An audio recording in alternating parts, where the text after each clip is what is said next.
Welcome back to the channel. This is Trendy Storm and you are watching second and final part of What If Naruto Was Saved by Queen of Fox. If you enjoyed this video, please like, share and subscribe to this channel. Not wasting no more time, let's start the story. Since that night, no one has seen or heard Naruto. Nobody was able to find out where he lived or get in touch with him. Kura, Kat, and Aki were the only people who knew where he was, but they were instructed to keep his whereabouts a secret and to claim that he would reveal himself when necessary. Unfortunately, Anko and Yugo searched for him in hopes of finding some answers but were unsuccessful. Nobody could have predicted that today would be the day that many people's lives would be forever altered. It was Naruto Uzumaki, office of the Hokage.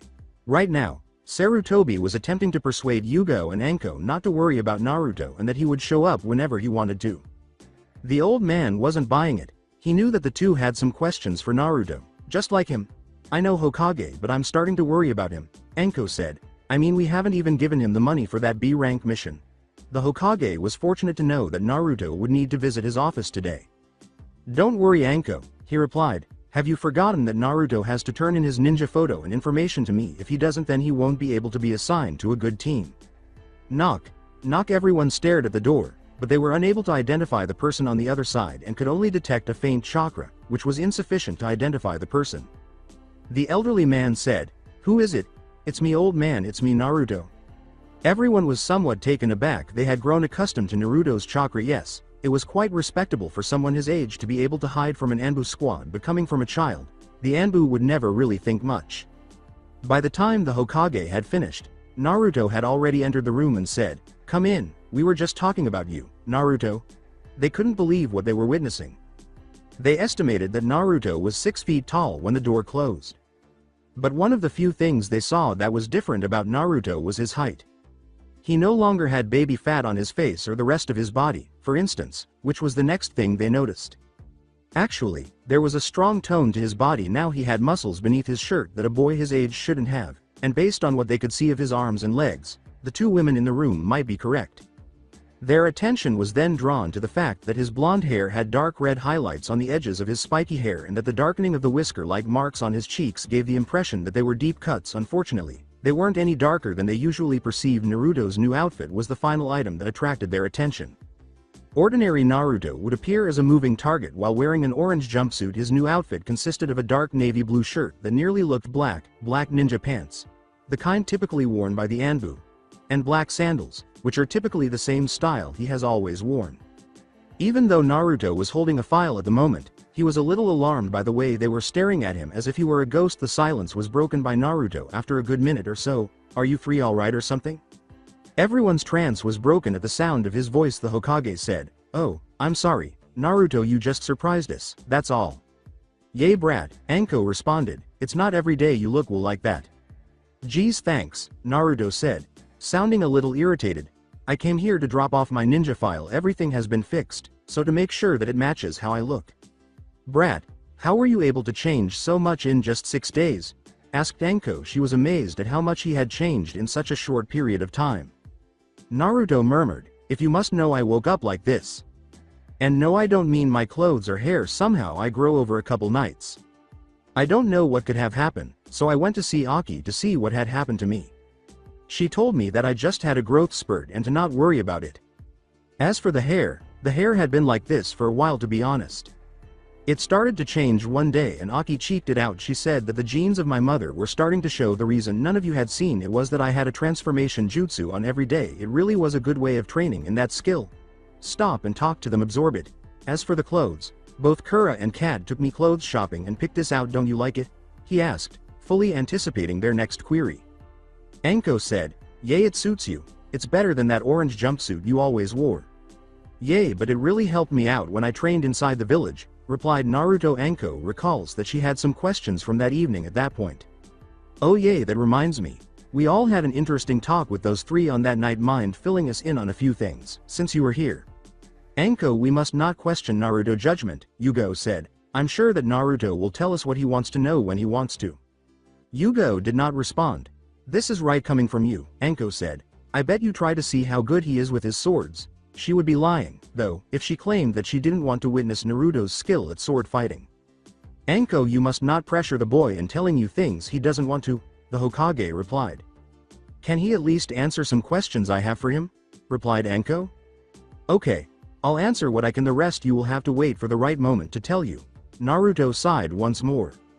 Fair enough. Anko replied.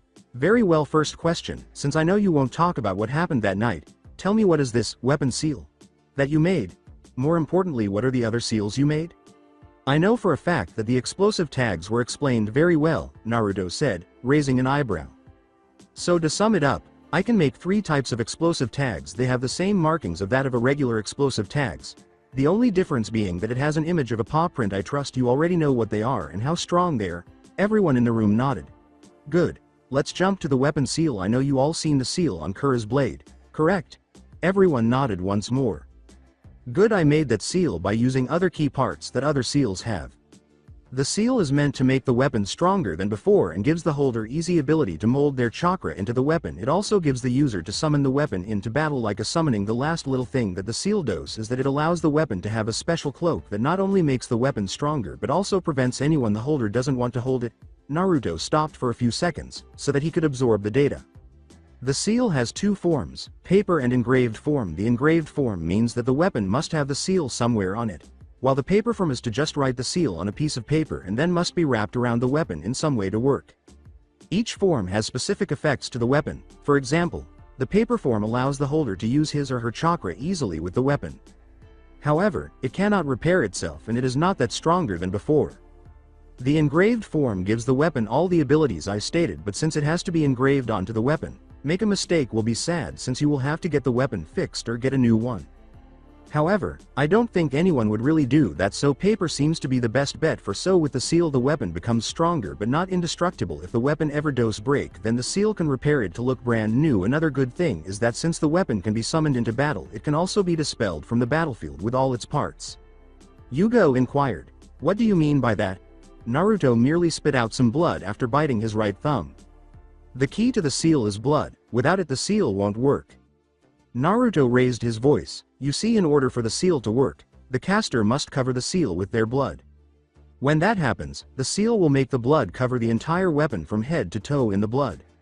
The blood is the key to every function the seal does. The seal binds both the caster and the weapon together. That's how the weapon knows when an enemy touches the weapon and how it easily lets chakra flow through it. The owner will have to be careful since he or she will be adding chakra to the seal for this to work. If too much is added, the weapon will break, too little and the seal will fail.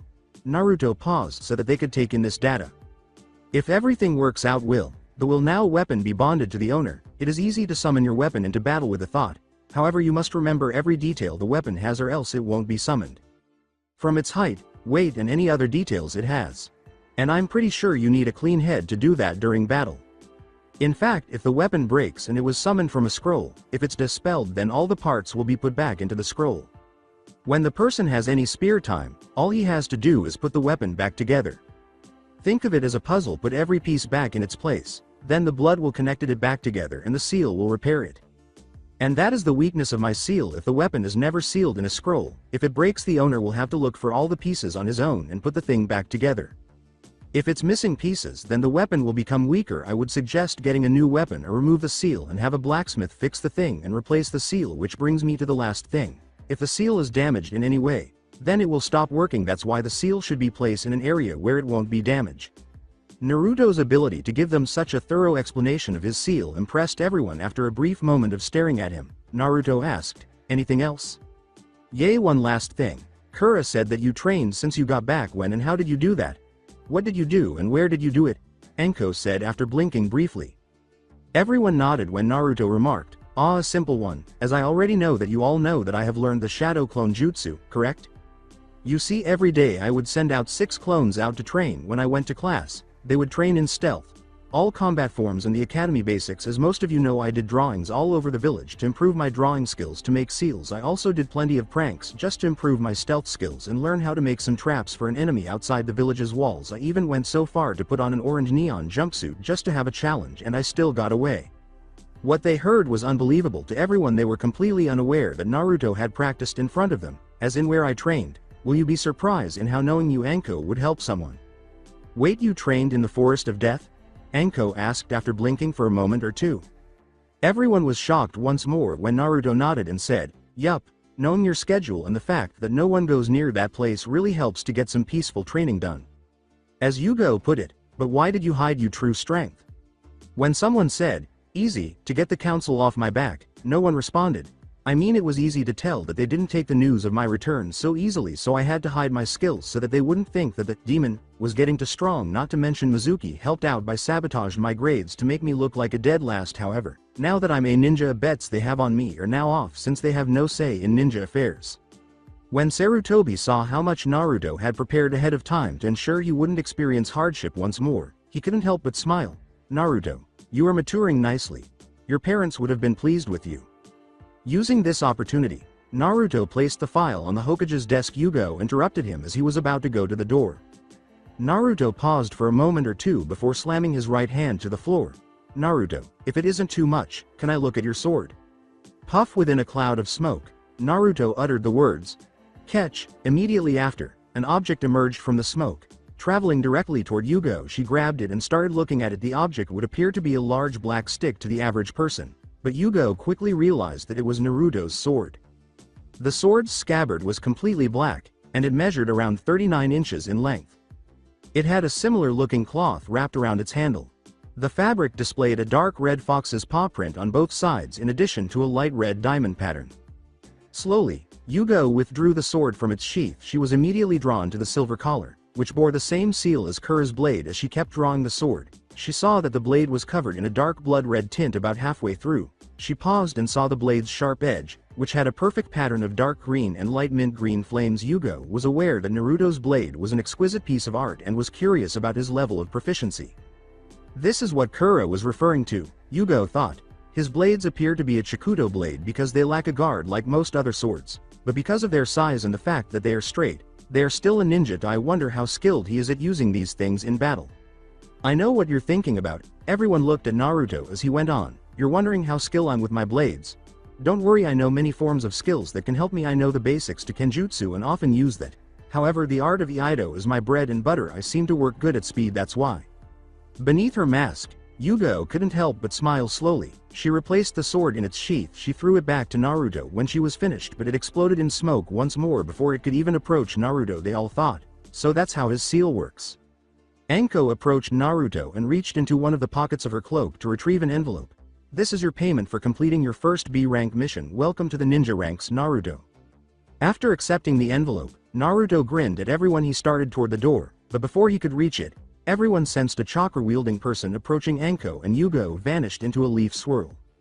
The Hokage thought, oh boy. The office door flew open as if on cue. Okay, old man, I'm here for your hat. A childish voice exclaimed. A boy was standing in the doorway when he took a few steps and fell flat on his face, giving the floor a faceplant. Naruto examines the boy in great detail. The boy appeared to be around 7 or 8 years old. Naruto didn't give his gray helmet much thought. The boy was dressed in gray shorts and a yellow shirt with the Konoha symbol in red. In addition, he had on a blue scarf that appeared to be roughly 3 times the boy's size. Naruto thought, that thing is going to kill him. He figured that was why he had fallen. Honorable grandson, Naruto said as he turned to face the door and saw a man standing there. Naruto recognized him right away as a Jonin ninja except for the flak jacket. The man was dressed like a typical Konoha shinobi. He had his hair covered, sunglasses on, and a bandana-like forehead protector on. When the man saw Naruto in the room, he couldn't help but give him a hateful look and said, Honorable grandson, are you alright? Great, the demon boy is here. I have to get him away from the honorable grandson. The boy in question stood up slowly. When he stood up again, he saw Naruto and said, hey, you tripped me. The man said, Honorable grandson, get away from him. The boy answered, but he tripped me, sensei. Sensei? Naruto pondered. This kid wasn't any of the ones who had graduated from the academy, and from the looks of it he might barely start it. Naruto glanced back at the man at the corner of his face. If this guy is his sensei, then that means that he is a Tokubetsu Jonin.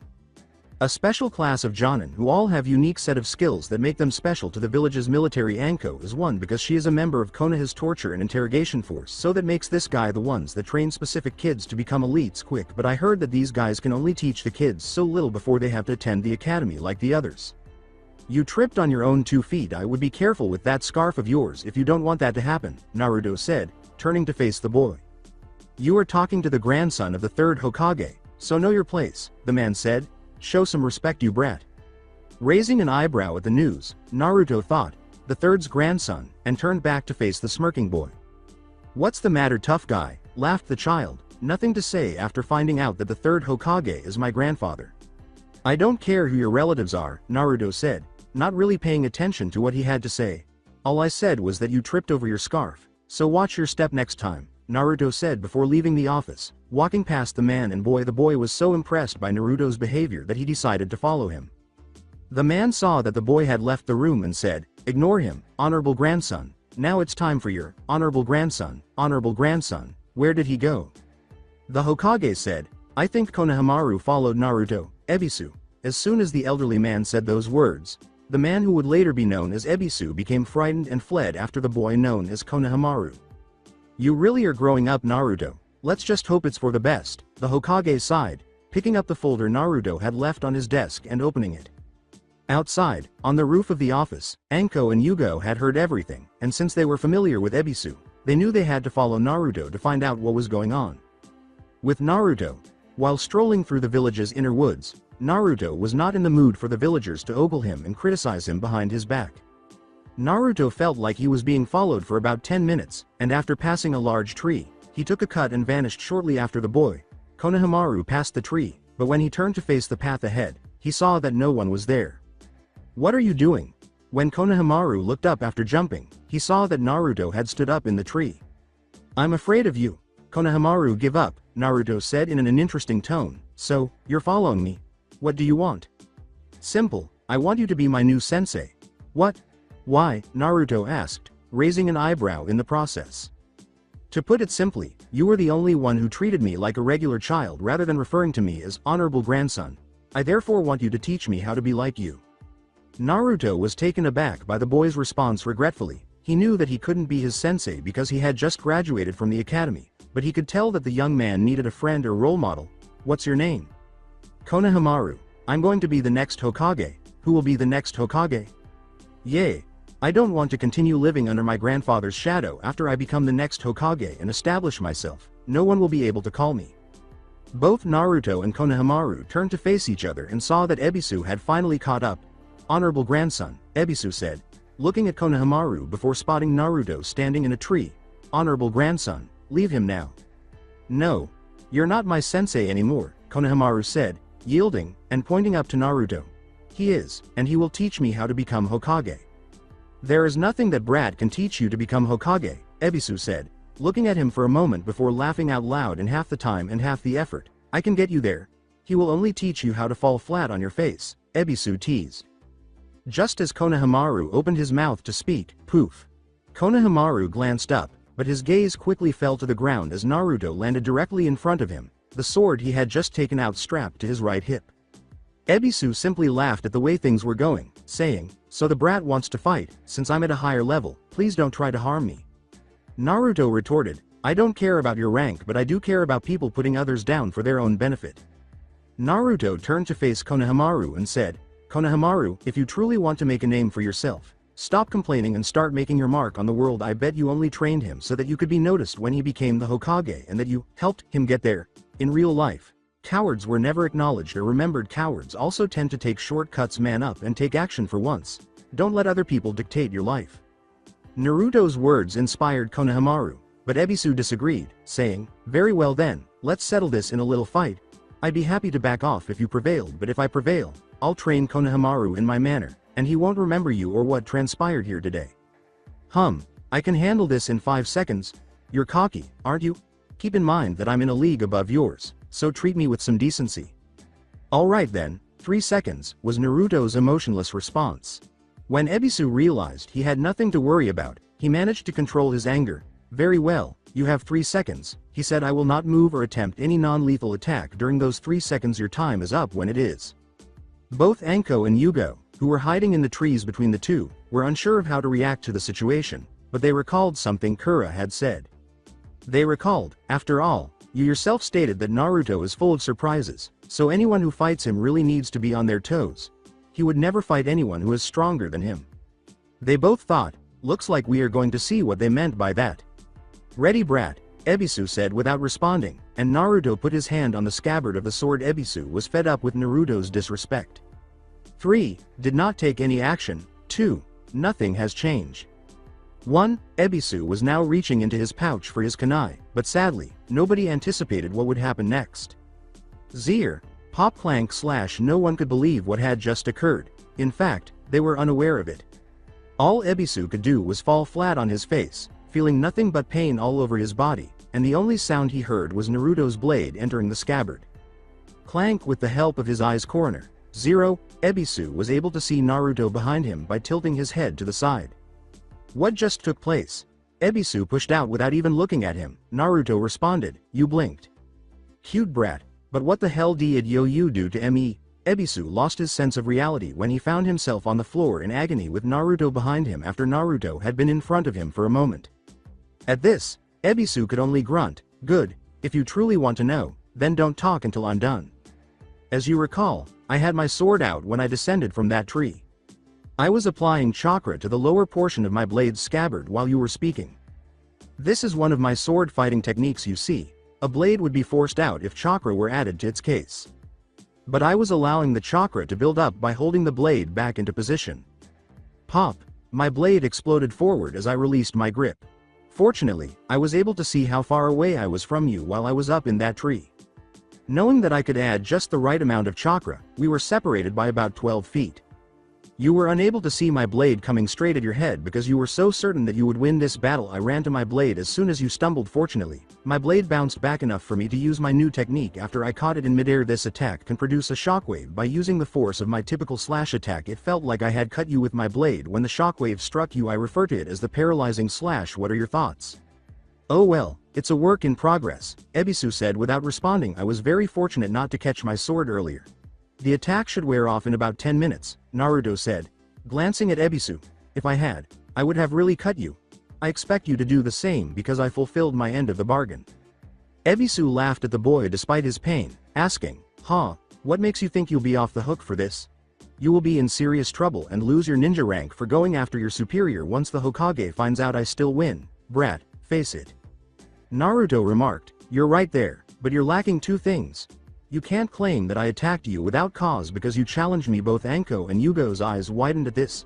Konohamaru and Anko, he said. Looking up at the tree, he knew Anko was in. Anko, I know you're up in that tree, so come out, he said, referring to the two witnesses who could testify against your denial. I knew there was someone following me, Anko said, peeking her head out from under the tree. Ebisu couldn't help but growl at the realization, but his pain stopped him. The second is that if you tell people that you lost to a little boy, will I not even want to know what would happen once word got out that you were beaten by someone who had barely become a ninja? Anko said, well said Naruto, now I'm sure you have somewhere to go, so go. Naruto simply nodded and disappeared, leaving everyone staring. First was Mizuki, then your skill agents Ebisu, and now this. How powerful are you, Naruto? After saying, Konohamaru, go home, your training is over, Anko turned to face Ebisu and said, if you tell anyone what happened here, I'll make your life a living hell. Konohamaru simply nodded and started walking home. She also gave up after saying those words, leaving Ebisu on the ground. The academy the next day. The majority of the graduates had been waiting for this day, when they would become ninjas of the Hidden Leaf and be placed in a three-man squad under the command of a Jonin sensei. At the moment, Naruto didn't care. He was sitting in the back as usual, and neither he nor the civilian kids paid much attention to him. Growing up with people staring at him behind his back, Naruto quickly developed a way to tell when someone was staring at him. In fact, nearly all of the clan head kids were staring at him, even if they weren't making direct eye contact. After last week's performance, some of the boys realized that Naruto was hiding more than what he was displaying, and most of them were currently attempting to figure out what Naruto was hiding.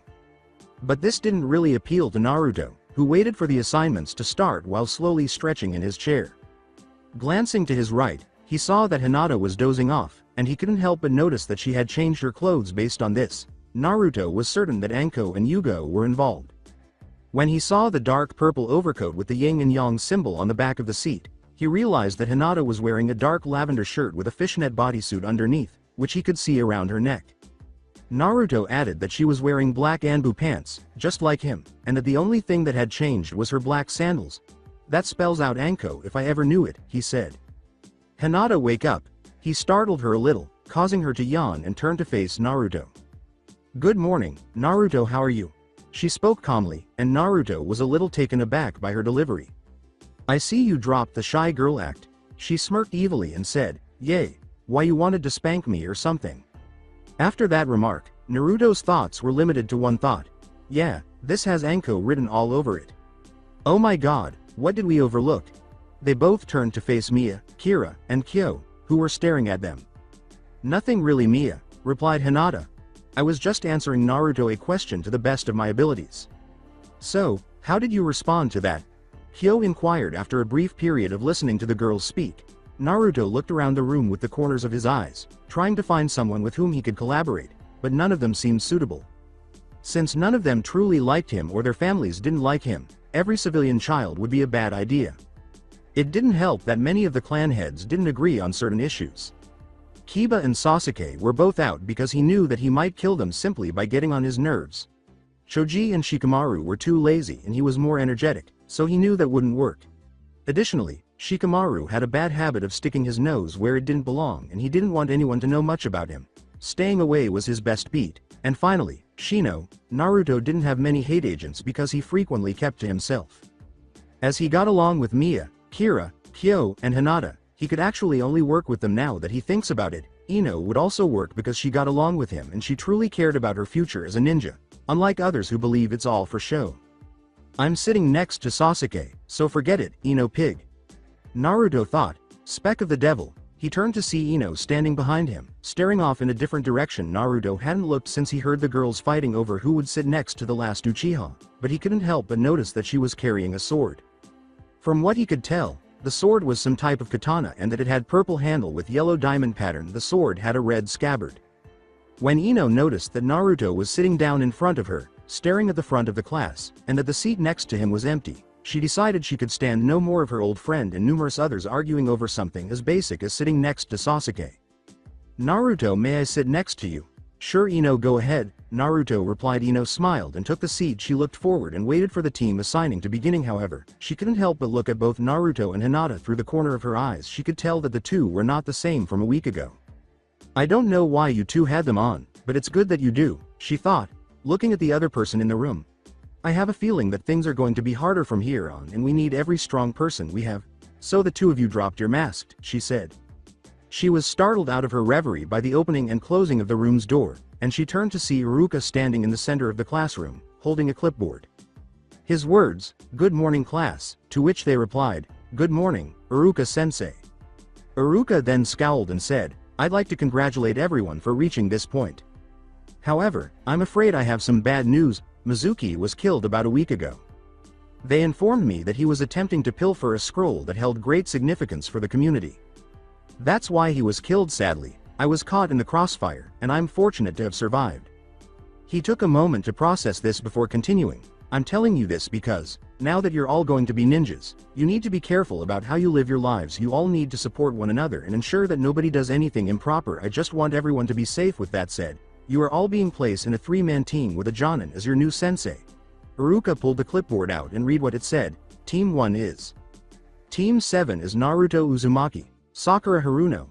Everyone listened to their names, hoping to be with friends or good people. What? Sakura screamed. Iruka asserted, let me finish, and Sasuke Uchiha. Yes, true love triumphs over all else. Take that, Ino pig, she says, turning to face Ino. Ino remained silent, not even looking at her, which naturally infuriated Sakura, who assumed that Ino was merely attempting to appear composed in front of Sasuke. Iruka went on without saying anything more. Anyway, Team 7, your new sensei will be Kakashi Hitaki. Naruto squinted at the name. Team 8 is Shino Aburame, Kiba Inuzuka, and Hinata. Kurenai Yuhi is your new sensei. However, Hinata narrowed her eyes at the name this time, saying, Team 9 is Mia, Kira, and Kyo, but your sensei is not mentioned on the list. Don't worry, replied Mia, we were already told our sensei already. Thud. The sound of Sasuke slamming his hands on his desk turned everyone's attention. Why do they get a special teacher? After all, our families study similar fighting techniques, so Mia retorted, it's not special when our sensei is our own mother's. We won't be receiving any additional training from our mothers because they already provided to us. They will only be around when we go on missions, Kyo added. They will switch over time because our mothers will go on missions themselves. We will have 3 senseis, but only one of them will be with us, and we won't be learning anything new. Kira said, I don't see why you're complaining. I mean, you have Kakashi Hitaki, one of the village's best ninja. Sasuke squinted, saying, after all, I heard he was picked especially for you, Sasuke. After a few seconds of silence, Iruka said, very well, before I forget, last year's Team 9 is still active up to this day. Sasuke remained silent and continued to look forward with his typical expression. You guys are truly Team 11, then. Following their nods, Iruka went on, very well, moving on, Team 10 is Shikamaru Nara, Ino Yamanaka, and Shoji Akamichi. Your new sensei is Asuma Sarutoni. Excellent, Ino thought sarcastically. Your senseis will now come get you in an hour, Iruka said. Be safe all of you. It was an honor to teach you all as my first class. He left after saying, until then you all have the time for yourselves. Shortly after, many students followed suit. Naruto saw Kiba approaching Hinata. Hey Hinata, he said, seeing that we are team on the same team. Would you be interested in having lunch together or something? She responded, sorry Kiba, but I already promised Naruto I eat with him. Kiba became irate. Anger building, he remarked, Naruto has his own team to eat with. This could be a good time for us to bond together as a team. Kiba was about to take her by the shoulder when Hinata unexpectedly grabbed his wrist, saying, I said no. She had not even glanced at him the entire time, but she said, leave or you'll spend the next days in the hospital. She released him, and Kiba simply left. Hey Naruto, would it be okay if I joined you for lunch? Ino inquired. Naruto answered, sure, I don't see why not. Hey Ino, will you be attending or not? When Ino turned to face the front of the class, she saw Shikamaru and Shoji getting ready to leave for dinner. She answered, no thanks, I'm eating with Naruto for today. The Nara and Shoji both departed the room after saying, troublesome. Shino, get them off. Naruto stopped Shino as he was about to leave. Excuse me? He inquired. The bugs that are on both me and Hinata, get them off, he said with an icy voice. If you don't, I'll get rid of them myself, and I know you won't want that. Soon after, a few bugs were removed from both Naruto and Hinata as well as the table they were seated at. Shino left without saying anything. Good, Naruto said.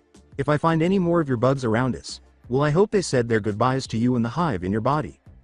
After about a minute, everyone took out their food and started eating, leaving Team 11, Hinata, Ino, and Naruto as the only 5 people left in the room. So Ino, why didn't you want to eat with your own team? Kyo responded. Because I have already gotten to know those two for years now, Ino said after swallowing a bite of her sandwich. I wanted to engage with other teams, but you are the only ones I can tolerate, and I have faith that you will take your role as a ninja seriously. I see, Kyo said, glancing at the sword she was carrying. I assume you want to learn how to use a sword. Yes, I am, Ino said after swallowing some water from her bottle. After all, you can never be too careful as a ninja, so it would be good to have another form of combat under my belt. I like my family style and I'm hoping I can add more to it by adding a sword. Everyone looked up curiously. They both grinned and carried on eating, but Hinata was the next to raise the subject. Thinking ahead, Ino, not bad, Kira said. At least you were trying to survive out there. Speaking of swords, Naruto, what is this that Anko is telling me about you using them? I was seen using them and told her everything about them, Naruto said. Swallowing the bread he was eating, he turns to face Team 11 and says, in fact, their moms were the ones that taught me in sword combat. Really, because I heard you're good at it. Thanks, but really wouldn't say I'm good, just decent. Everyone turned to face Ino and said, hey, that reminds me, what was that thing you said about your guy's mom becoming your senseis? Well, that's easy, Ino, was Mia's response. Only our mothers were able to teach us, the 3 of us, our special fighting technique. However, because they have missions to complete, our moms, who are crucial ninjas, will occasionally switch out. Unfortunately, they will only be available to supervise us during our missions and provide us with very little instruction. Following the cleanup, the 5 of them ate and discussed their futures, current situations, and a variety of other topics. In fact, Ino had asked Naruto to teach her the art of the sword, and Naruto had agreed, outlining the plan of action. Shortly after the hour was up, all of the previous teens returned to the classroom to wait for their new senseis, and their new teachers picked them up one by one until there were only 4 teams left. Kura entered as the doors opened and said, Team 11 with me. The questioned team stood up, bid farewell to the 3 they were discussing, and as soon as they were out the door, another person entered. It was another woman, and Naruto looked at her and took in any details that caught his attention. She was rather tall, light-skinned, and had a slender body. Her eyes were red, with an extra ring in them, and she had long black, shoulder-length untamed hair. From what Naruto could see, she wore purple eyeshadow and red lipstick. What caught Naruto's attention, though, was her outfit, which included a red blouse with only the right sleeve exposed, and ordinary shinobi sandals. Her hands and upper thighs were bandaged, and she had the leaf's forehead protector on her forehead. This is Kurenai, Naruto thought, turning to face Hinata. I hope you're ready. Hinata, from what you've told me, you aren't really fond of her, since she reminds you of the past. If you're not ready, then this will be your greatest challenge yet. She said, Team 8, you're with me. Naruto glanced at the other two who had risen and saw that Kiba was giving Hinata a look he didn't like. He whispered to her, Hinata, let me know if they do anything. They both saw Kurenai staring at them with her eyes narrowed, so they left when Hinata was beside them. Don't worry, I can handle it, she whispered back, grabbing her cloak and walking to her team. A man entered the room shortly after they had left. He remarked, Team 10 with me. The man was tall, had brown eyes, short black hair that was spiked up, and had a beard. He was dressed in the typical Konoha ninja uniform, which included a flak jacket, regular shinobi sandals, a forehead protector on his head, and a strange sash around his waist that featured a large red circle with the black kanji for fire. Asuma, a former member of the 12 Guardian Ninja, is the old man's son, so that must be the purpose of that sash, Naruto reasoned. Bye Naruto, Ino said, jolting Naruto out of his reverie. After saying, bye Ino, see you around, Team 10 departed, leaving Team 7 to wait in vain. Sakura grumbled a little, but Naruto ignored her. 3 hours later, the door finally opened, revealing a man's head. His statement, Team 7, attracted everyone's attention. My first thought on you guys is that you all suck. Naturally, this didn't sit well with Sasuke and Sakura, while Naruto couldn't care less. He vanished after saying, meet me on the roof in 5 minutes. Sakura and Sasuke glanced at Naruto and realized he was no longer there, so they wasted no more time and ran to the roof. Rooftop Academy. When Sasuke and Sakura burst through the roof door of the academy, they saw that their sensei was reading an orange book while surveying the village from the roof. They quickly noticed that Naruto was sitting on some steps directly behind their sensei, and they both sensed something wasn't quite right with him. Sasuke exclaimed, what the hell Dobi, how did you arrive here so quickly? Answer him you baka, Sakura said, just because you have a new look doesn't mean that you are any better than Sasuke. Naruto remained silent, which infuriated Sasuke and caught Sakura's attention. Both of them experienced nervosa as a result of Naruto's blank but icy gaze, but it was short-lived as Naruto turned to face their sensei. The man was tall, very fit, and had silver spiky hair. Based on what he had seen earlier, he had a dark eye, and his forehead protector covered his left eye. He even wore a mask to cover his lower face from nose to neck. He was dressed in the infamous Konoha ninja uniform, which included a flak jacket, regular shinobi sandals, a pair of blue gloves with a silver metal plate on the middle of the gloves, and the sleeves rolled up halfway. Good, you are all here, now take a seat so we could begin, the man said, turning around to see that everyone was present. Sakura and Sasuke promptly sat down where Naruto was. Now why don't we begin with some introductions, so that we can become more acquainted with each other. Gives your name, the things you like and dislike, any hobbies you may have and your goals for the future, the man responded. Sensei, why don't you serve as an example for us? Sakura inquired. Very well, my name is Kakashi Hitaki, my likes and dislikes are none of your concern, my dream for the future, he said, pausing after closing his small orange book and putting it in his back pouch. I have plenty of hobbies. The three teenagers thought, great, all we learned was his name. He gestured to Sasuke and said, okay Grumpy, you're up. Sasuke was about to lose his temper when he realized that this would support his argument. My name is Sasuke Uchiha. I detest everything and I don't like anything. I can't say that I have any hobbies, but my future dream isn't just a dream because I intend to make it a reality. I'm going to find and kill a certain someone and restore pride to my clan, Sakura said, and Naruto didn't think about it. Kakashi thought, great, he's an Avenger. Looks like he will do whatever he can to achieve his goal. Sakura thought, Sasuke is so cool. Sakura interrupted her brief outburst to say, okay, Pinky, you're next. My name is Sakura Haruno, my likes are, she said, blushing as she turned to face Sasuke. My dislikes are, she said, glaring at Naruto. My hobbies are, she blushed even more. My dreams for the future are, she blushed even more. Kakashi thought, what a fangirl. Neither Naruto nor Sasuke had anything to say about this. Okay, Blondie, you're up, Naruto said without responding. My name is Naruto Uzumaki, and among my many interests are eating ramen, training, and hanging out with friends. I also dislike a lot of things, such as people who don't help others, people who take advantage of others, perverts, and people who judge others based on the smallest things rather than more important ones other than training and occasionally playing my ocarina. I don't have many hobbies, and my dream for the future is to find my peace in this dark place called my life, to live happy with the people I care for, even if it is for a short time," he said after pausing briefly to raise eyebrows. Nobody knew what to make of this.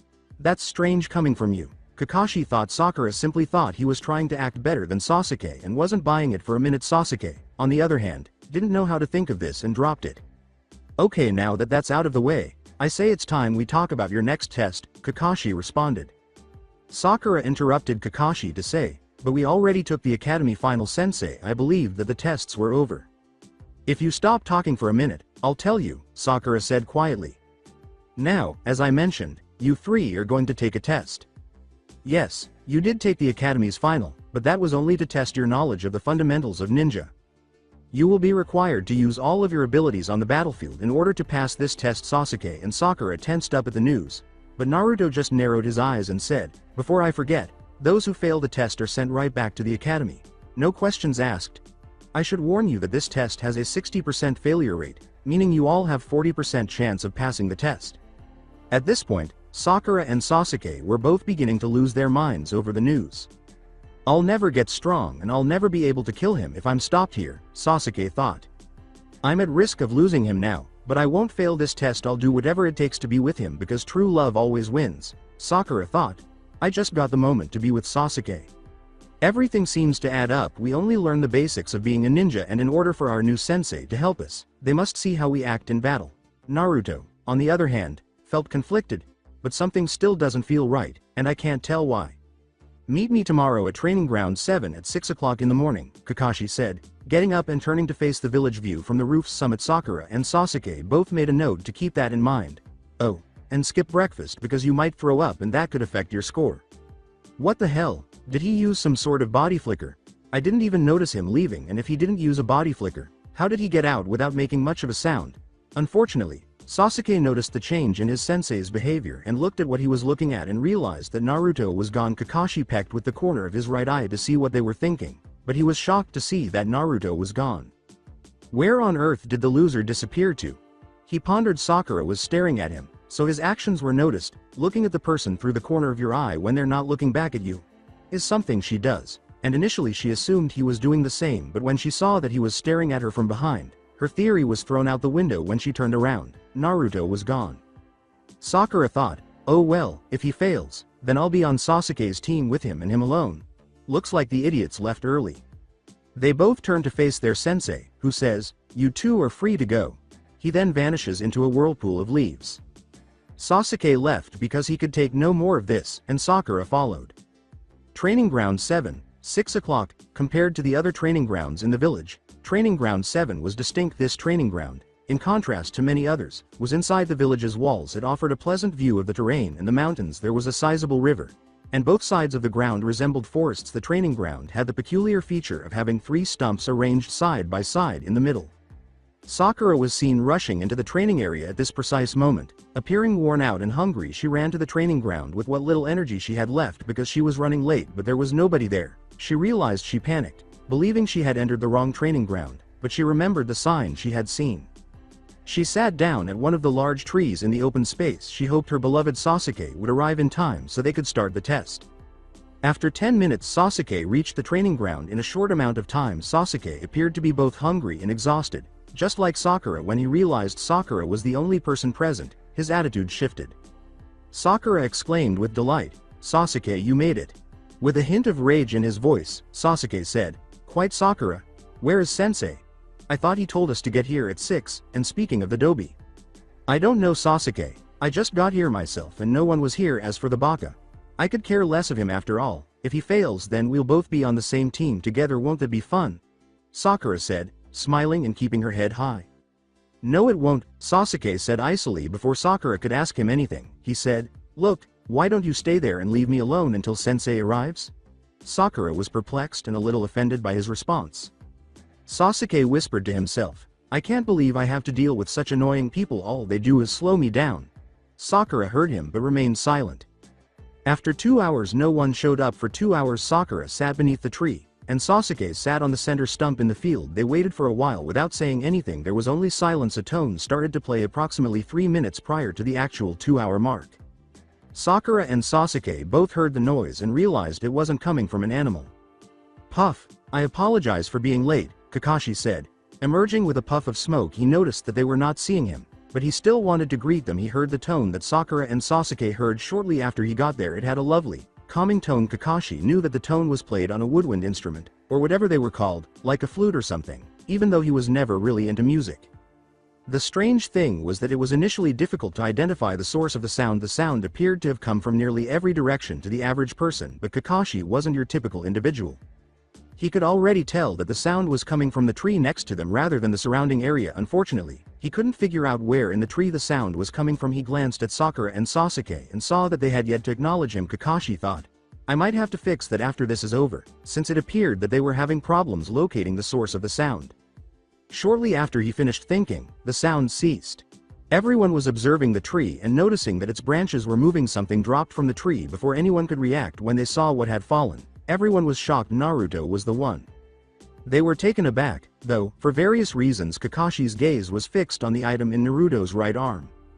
There was an odd oval shape to the object, with a piece protruding from the upper portion. Additionally, there were roughly a dozen holes surrounding the oval. The outer portions of the holes were light red color, while the oval itself was a midnight blue. Kakashi thought, so that's the ocarina he said he plays. But Sakura and Sasuke had two distinct reasons for gazing at Naruto. Sakura had never shown any affection for Naruto or his appearance in the entire time she had known him. Yesterday was no different. She noticed yesterday that he was wearing something different from his usual orange jumpsuit, but she hardly noticed them. But now she was looking directly at him. She didn't recall some details, but he did wear what she had seen yesterday. A Naruto in black ninja pants and a dark navy blue shirt stood in front of her, but his new appearance now included additional elements over his pocketed shirt. He wore a clear white vest. In addition, he had metal plates on his arms and lower legs. Sakura was aware that his black gloves bore a striking resemblance to those of Kakashi. The real surprise, though, was when she at last took notice of Naruto's new appearance. She saw that Naruto's hair had red highlights around the edges, the new tone of his body, and the fat that no longer envelops his face. In addition, he was significantly taller than she had last recalled. Sakura thought, what the hell? When did the loser become so different? No, that doesn't matter. He will never be better than Sasuke, she said, shaking her head in an attempt to clear her mind of those ideas.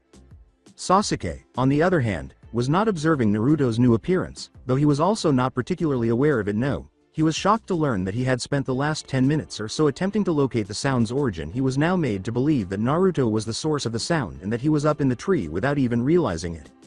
Sasuke thought, what the hell did the Dobi manage to hide his presence from me? He never once did that in the academy. What has altered? After observing the three and their reactions, Naruto said, great, I was hoping this wouldn't happen. He then returned his ocarina to his back pouch and said, oh, let's finish this test already. Naruto asked in a typical manner, I'm glad you could finally come, sensei. His sarcastic tone when he said, sensei, was something he hoped he wouldn't hear, but Kakashi did. After saying that, Sakura and Sasuke both jolted out of their reverie. Sakura yelled, you're late, after realizing their sensei had arrived. Kakashi exhaled, sorry I'm late, but a black cat was in my way, so I had to find another way around. Yay right, liar, exclaimed Sakura. Naruto and Sasuke were both genuinely uninterested in the events. All they wanted was for this day to end. Very well, said Kakashi, let's start the test since we're all here. He reached behind him and produced two gray bells. The test is simply, all you have to do is get a bell by midday. Sakura remarked, but sensei, there is only 2 bells. That's right, there are only 2 bells, Kakashi responded. That means that only 2 of you will be able to pass this test, and the one who fails to get a bell will be sent back to the academy. Why do you think 60% of the people that take the test fail? Sakura looked shocked as she replied. Sakura looked at Sasuke out of the corner of her eye and said, so in order to be with Sasuke, I have to get one of those bells before the time is up. With Sasuke's skill and my love, there is no way I'll fail this. She then turned to face Naruto and said, tough luck, Baka. You may have a new look, but you'll never be as good as Sasuke and will always be the dead last. With a tense expression on his face, Sasuke quickly composed himself. All I need is to get Bell and I'll be one step closer to reach my goal, he said, glancing at Sakura and Naruto out of the corner of his eye. But even with one of them out of my way, I will still have to deal with another useless obstacle to hold me back. Yes, I will consider that at a later time. This doesn't seem to add up, Naruto said. narrowing his eyes at the new information he had just heard. Yes, this makes sense, but if they were going to send one of us back, what good would it do to have us on a three-man team? Something must be missing from my life for a while. I'll just have to wait and see what occurs. Kakashi remarked, "Oh, and before I forget, you better come at me like you were going to kill me if you want to get a bell." He then wrapped the two bells around his waist and took out a small orange book, which he opened. "Otherwise you won't even be able to touch them, let alone me." He then started reading the book. Knowing that he was making fun of him by reading a book and telling him to fight, Sasuke gradually became enraged. Nevertheless, he recalled that he was a higher-ranked ninja and that if he could take him one like that, he would be able to teach him a lot. "Oh no, I didn't think I had to fight him. Looks like I must now truly test my love for Sasuke if I'm to pass this test and be one step closer to winning his heart," said Sakura, who was in a panic because she believed they would have to find the bells rather than battle their new sensei to get them. "We have to fight him in order to get the bells. Interesting," Naruto thought. According to Kakashi, "Alright, now you all have until 12 in the afternoon to get a bell. If none of you are successful by then, we will try again after lunch, but the two who made the greatest effort to get a bell will get that lunch break. The person who performed the least amount of labor will be bound to one of the stumps and made to observe the other two eating in front of them. Oh, and you will fail the test without fail if you eat during it." Because they had skipped breakfast, Sakura's and Sasuke's stomachs rumbled, but Kakashi noticed that Naruto's stomach didn't. Kakashi said, "Alright, if you're ready, then began." After that, they all relocated to areas where their Jonin sensei would have an advantage. After 3.5 hours as he watched both Sasuke and Sakura's unsuccessful attempts to obtain a bell, Naruto was up in a tree. He will concede that Sasuke was attempting to obtain the bells, but Kakashi was always one step ahead of him and could counter his attacks. Sakura was just being Sakura. Naruto, on the other hand, was attempting to figure out how to obtain those bells. He had recently come to a conclusion about the purpose of this entire test. "Let's see, we are in first place in a three-man squad, and we know that if we don't get a bell, we will be sent back to the academy. These bells were on the Jonin sensei that we were just assigned to. This ninja has more fighting experience than all of us put together, and we have no idea how he fights now. I understand why he told us not to eat and to arrive early so that we wouldn't be able to defeat him. From the way things add up, it looks like this test was meant to test how well of a team we could be." Naruto laughed a little as he glanced at Sakura and Sasuke. He said, "Too bad this really isn't a team that is not even close to having teamwork." Naruto then turned to the Jonin and narrowed his eyes, saying, "I can't focus on our lack of teamwork right now. I have to find a way to obtain those bells within 30 minutes. From a guy who thinks the entire world revolves around him and a girl who worships said guy as if he were God himself. Not to mention they don't really care for me. Some team. From what I saw, this guy is able to figure out a way to escape every attack Sasuke throws at him. Meaning that he must be keeping tabs on both Sasuke and Sakura, but he still hasn't made any moves. Agents me, is he waiting for me to make a move, or does he think very little of me? I could also be out of his range and can tell that I'm not around after all. He still has that book out, meaning that he wants us to think that he has a very short window of opportunity to both strike and plan ahead." Naruto paused for a moment. "Wait, that's it." Naruto formed a hand seal by putting his hands together. With Kakashi.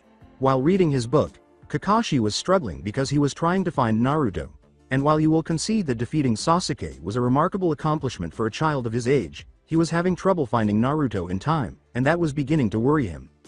Sakura, on the other hand, needs to completely rebrand herself because the way she's acting will either kill her on the battlefield or worse.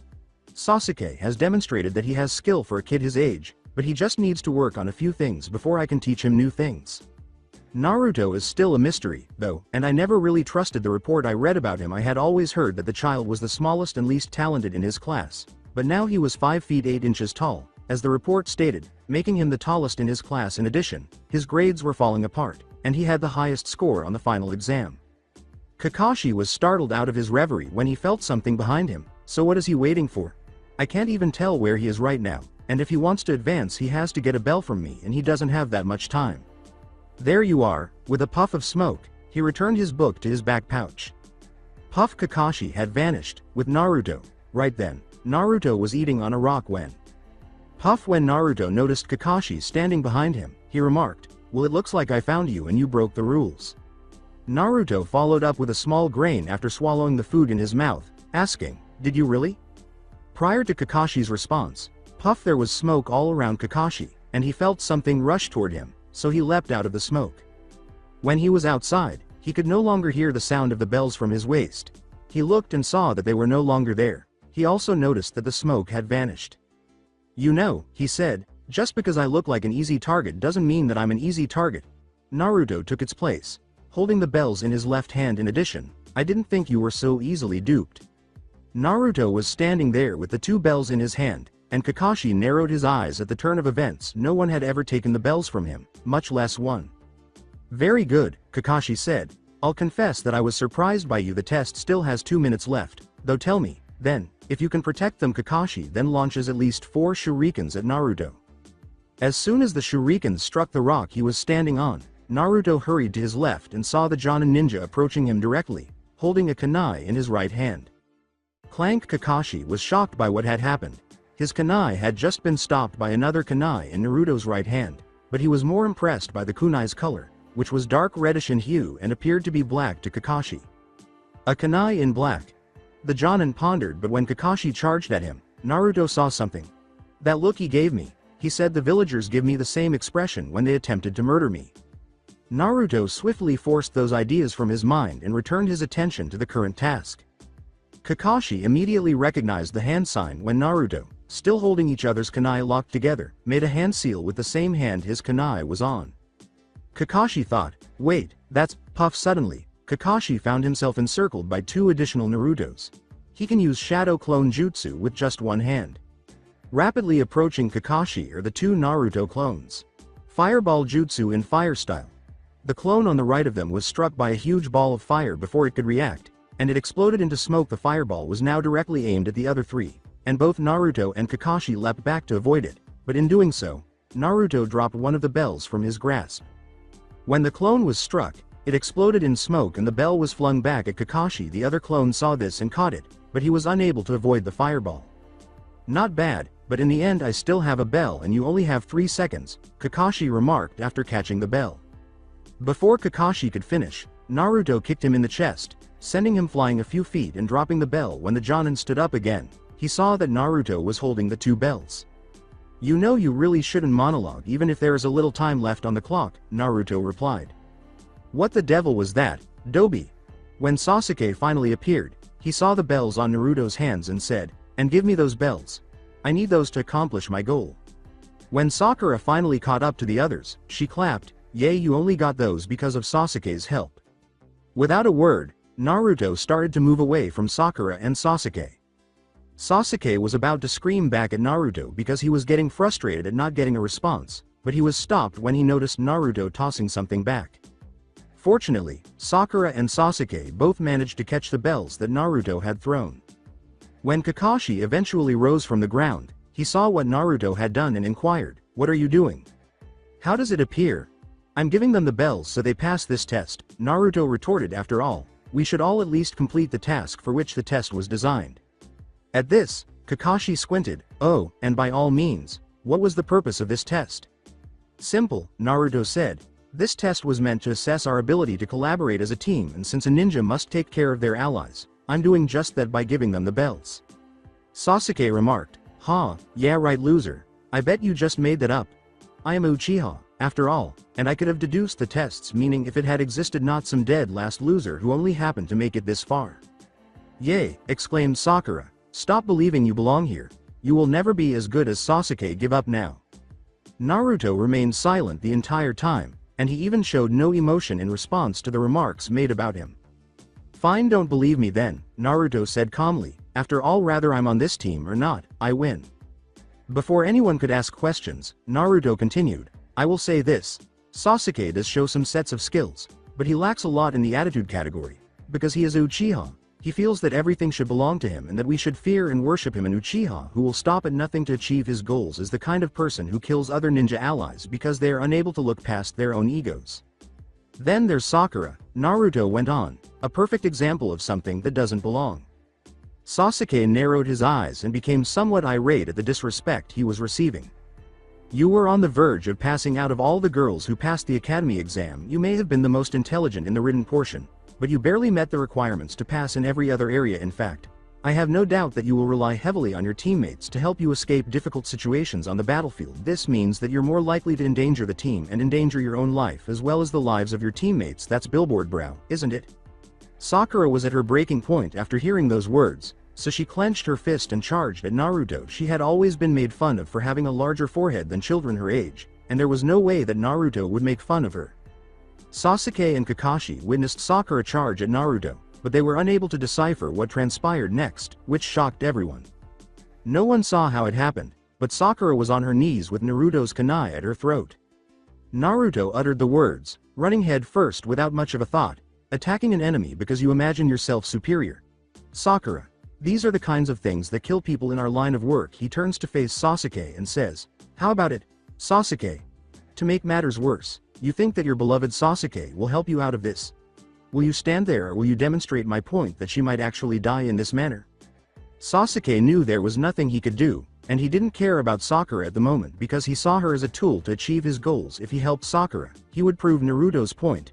If he didn't help, he would prove Naruto's point. Sakura coughs and tries to breathe after Naruto releases her after a few seconds, but Naruto ignores this and turns to face Kakashi, saying, "If you're going to train them, then good luck to you."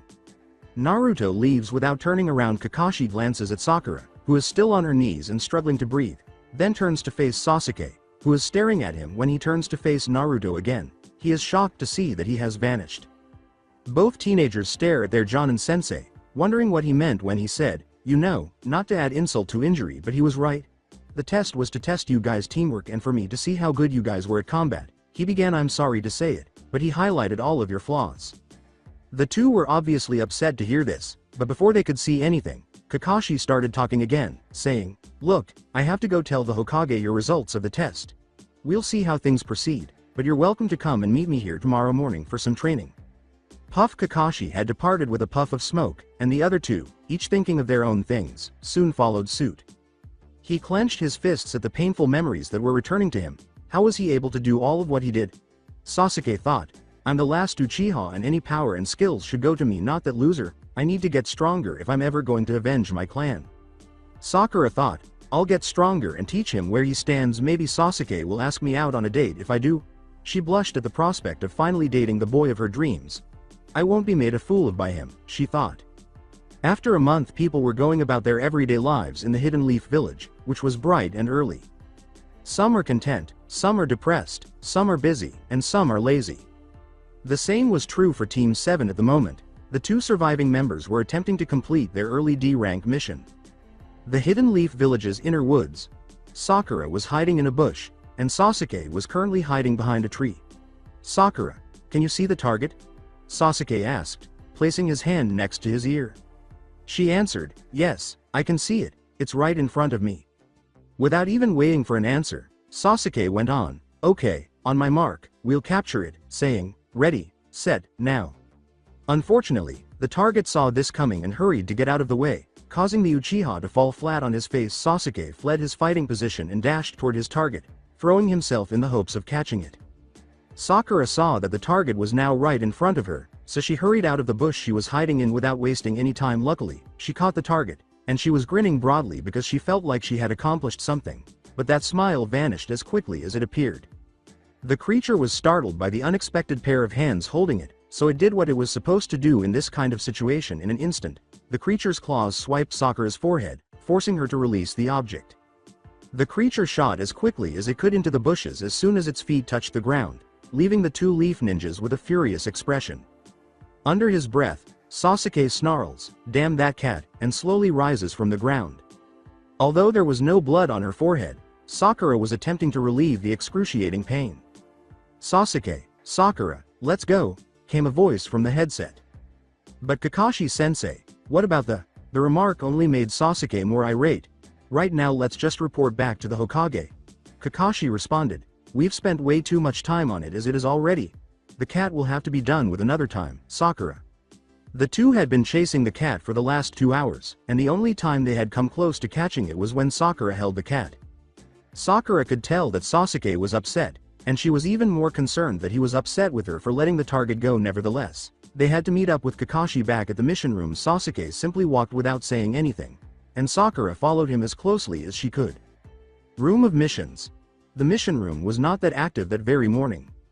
The Hokage sat at one of the tables, so that he would be able to hand off D-rank missions for the new genin of the village. He really wasn't meant to do this, But the third thought that the first month of the new Genin teams got their missions from him. Normally he would assign high C to high S rank missions to Chunins, Jonins or other ninjas that could handle such a task. However, the old man thought it would be best to hand out the new Genins their missions, in hopes of encouragement to them so that they could be the best. He also thought that it was a good way to keep the will of fire burned deeply within them. But this year was anything but typical. He recalled the circumstances that had brought about this abrupt shift. In fact, it was the same day that Naruto arrived at the office just over a month ago. Flashback. A month ago, Office of the Hokage. As the third read the file Naruto had just dropped off, he even learned that Naruto had defeated Ebisu from Yugo. She explained everything to him, and to be honest, he didn't know how to respond because he had been through a lot of things that would have driven any normal person crazy, and he had learned a lot from his years as a ninja, so he thought he had seen it all, but Naruto kept surprising him. He simply thanked Yugo for informing him and allowed her to resume her position. But that's when the elderly man came to a realization, and he read Naruto's folder again. Naruto Uzumaki is his name, 13 years old, 5 feet 7 inches tall. 110 pounds, date of birth, October 10th, no relatives. Competencies. The rest were Naruto's school records, and the old man saw that nothing had been added to distinguish him from his classmates. I wonder why none of Naruto's skills were listed on the sheet, the Kage questioned aloud. The third glanced up at Naruto's voice and said, to save both of us the trouble, as he stood in front of his desk, exactly as he had just moments before. The old man said, Naruto, when did you? When Naruto said, not too long ago, he said, you really are losing it, old man, if you couldn't even tell I was in the room. The old man remained silent, not expecting to hear Naruto enter silently, even though he was aware that he was becoming a little softer as the years passed. However, he recalled the words he had just spoken to himself and gazed at the boy calmly, before Naruto beat him to the question of why he was here. Although he could understand the reasoning behind it, the third simply raised an eyebrow, saying, to answer your question, old man, I did it so that the council won't complain about me getting stronger. Plus, you know most of my skills, so there is no need for the council to know about it. The ninja program must contain accurate facts about the ninjas in the program, but it appeared that Naruto had read his mind because he stated, I can always say that I got better with training since I'm a ninja. I can change that now if you want, but you'll have to deal with the council if that causes too many issues. Naruto couldn't help but laugh at what the old man had just done because he knew that the council was a pain to deal with and that it wouldn't be good for him to add more stress to his already stressful life. The Hokage stopped him there by closing the folder he was reading and putting it in a drawer inside his desk. What can I do for you today, Naruto? The Hokage calmly said, pinching the bridge of his nose and letting out a weary sigh. Very well, Naruto. You make a valid point. I hope this isn't the only reason you came here. His small smile turned to a more serious expression as Naruto said, still see you haven't completely lost it, old man. Look, I know you're a busy man, so I'll make this short. The old man raised an eyebrow at this, something he had never done before. Tomorrow will be the team assigning for the new graduates. I am certain that you made the best decision possible because I am aware that the teams were selected based on unique requirements, but I do have a request. Don't worry, Naruto. I've placed you in the hands of someone I'm sure will keep you safe, the elderly man said as he quickly lit his pipe and added tobacco. He was certain that Naruto had come to ensure that he was in capable hands. The old man thought, Naruto is hated by almost everyone in the village. He knew that his studies were being sabotaged while he was in the academy. He must be thinking the same thing will happen again in his team. The Hokage grinned and said, but I already came up with a solution to this and you won't be able to be harmed, Naruto. The elderly man exhaled another puff from his pipe and said, don't worry, Naruto, I made sure to place someone I can trust to look out for you, and I've even made sure that not even the council will be able to deny your placement on a team.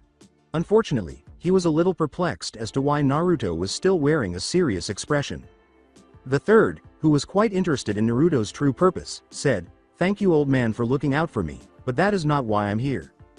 I'm here to ask that you have someone watch over what happens during the team building practices that will happen the same day or the next. The old man raised an eyebrow in an attempt to understand what Naruto was attempting to say, adding, I have a feeling that there will be some sort of test that will show where each person will stand on the team, or at least something like that. During that time I would like if you had someone watch over the events, mainly Anko or Yugo, said the Hokage, who was doing his best to see where he was going with this and let him continue.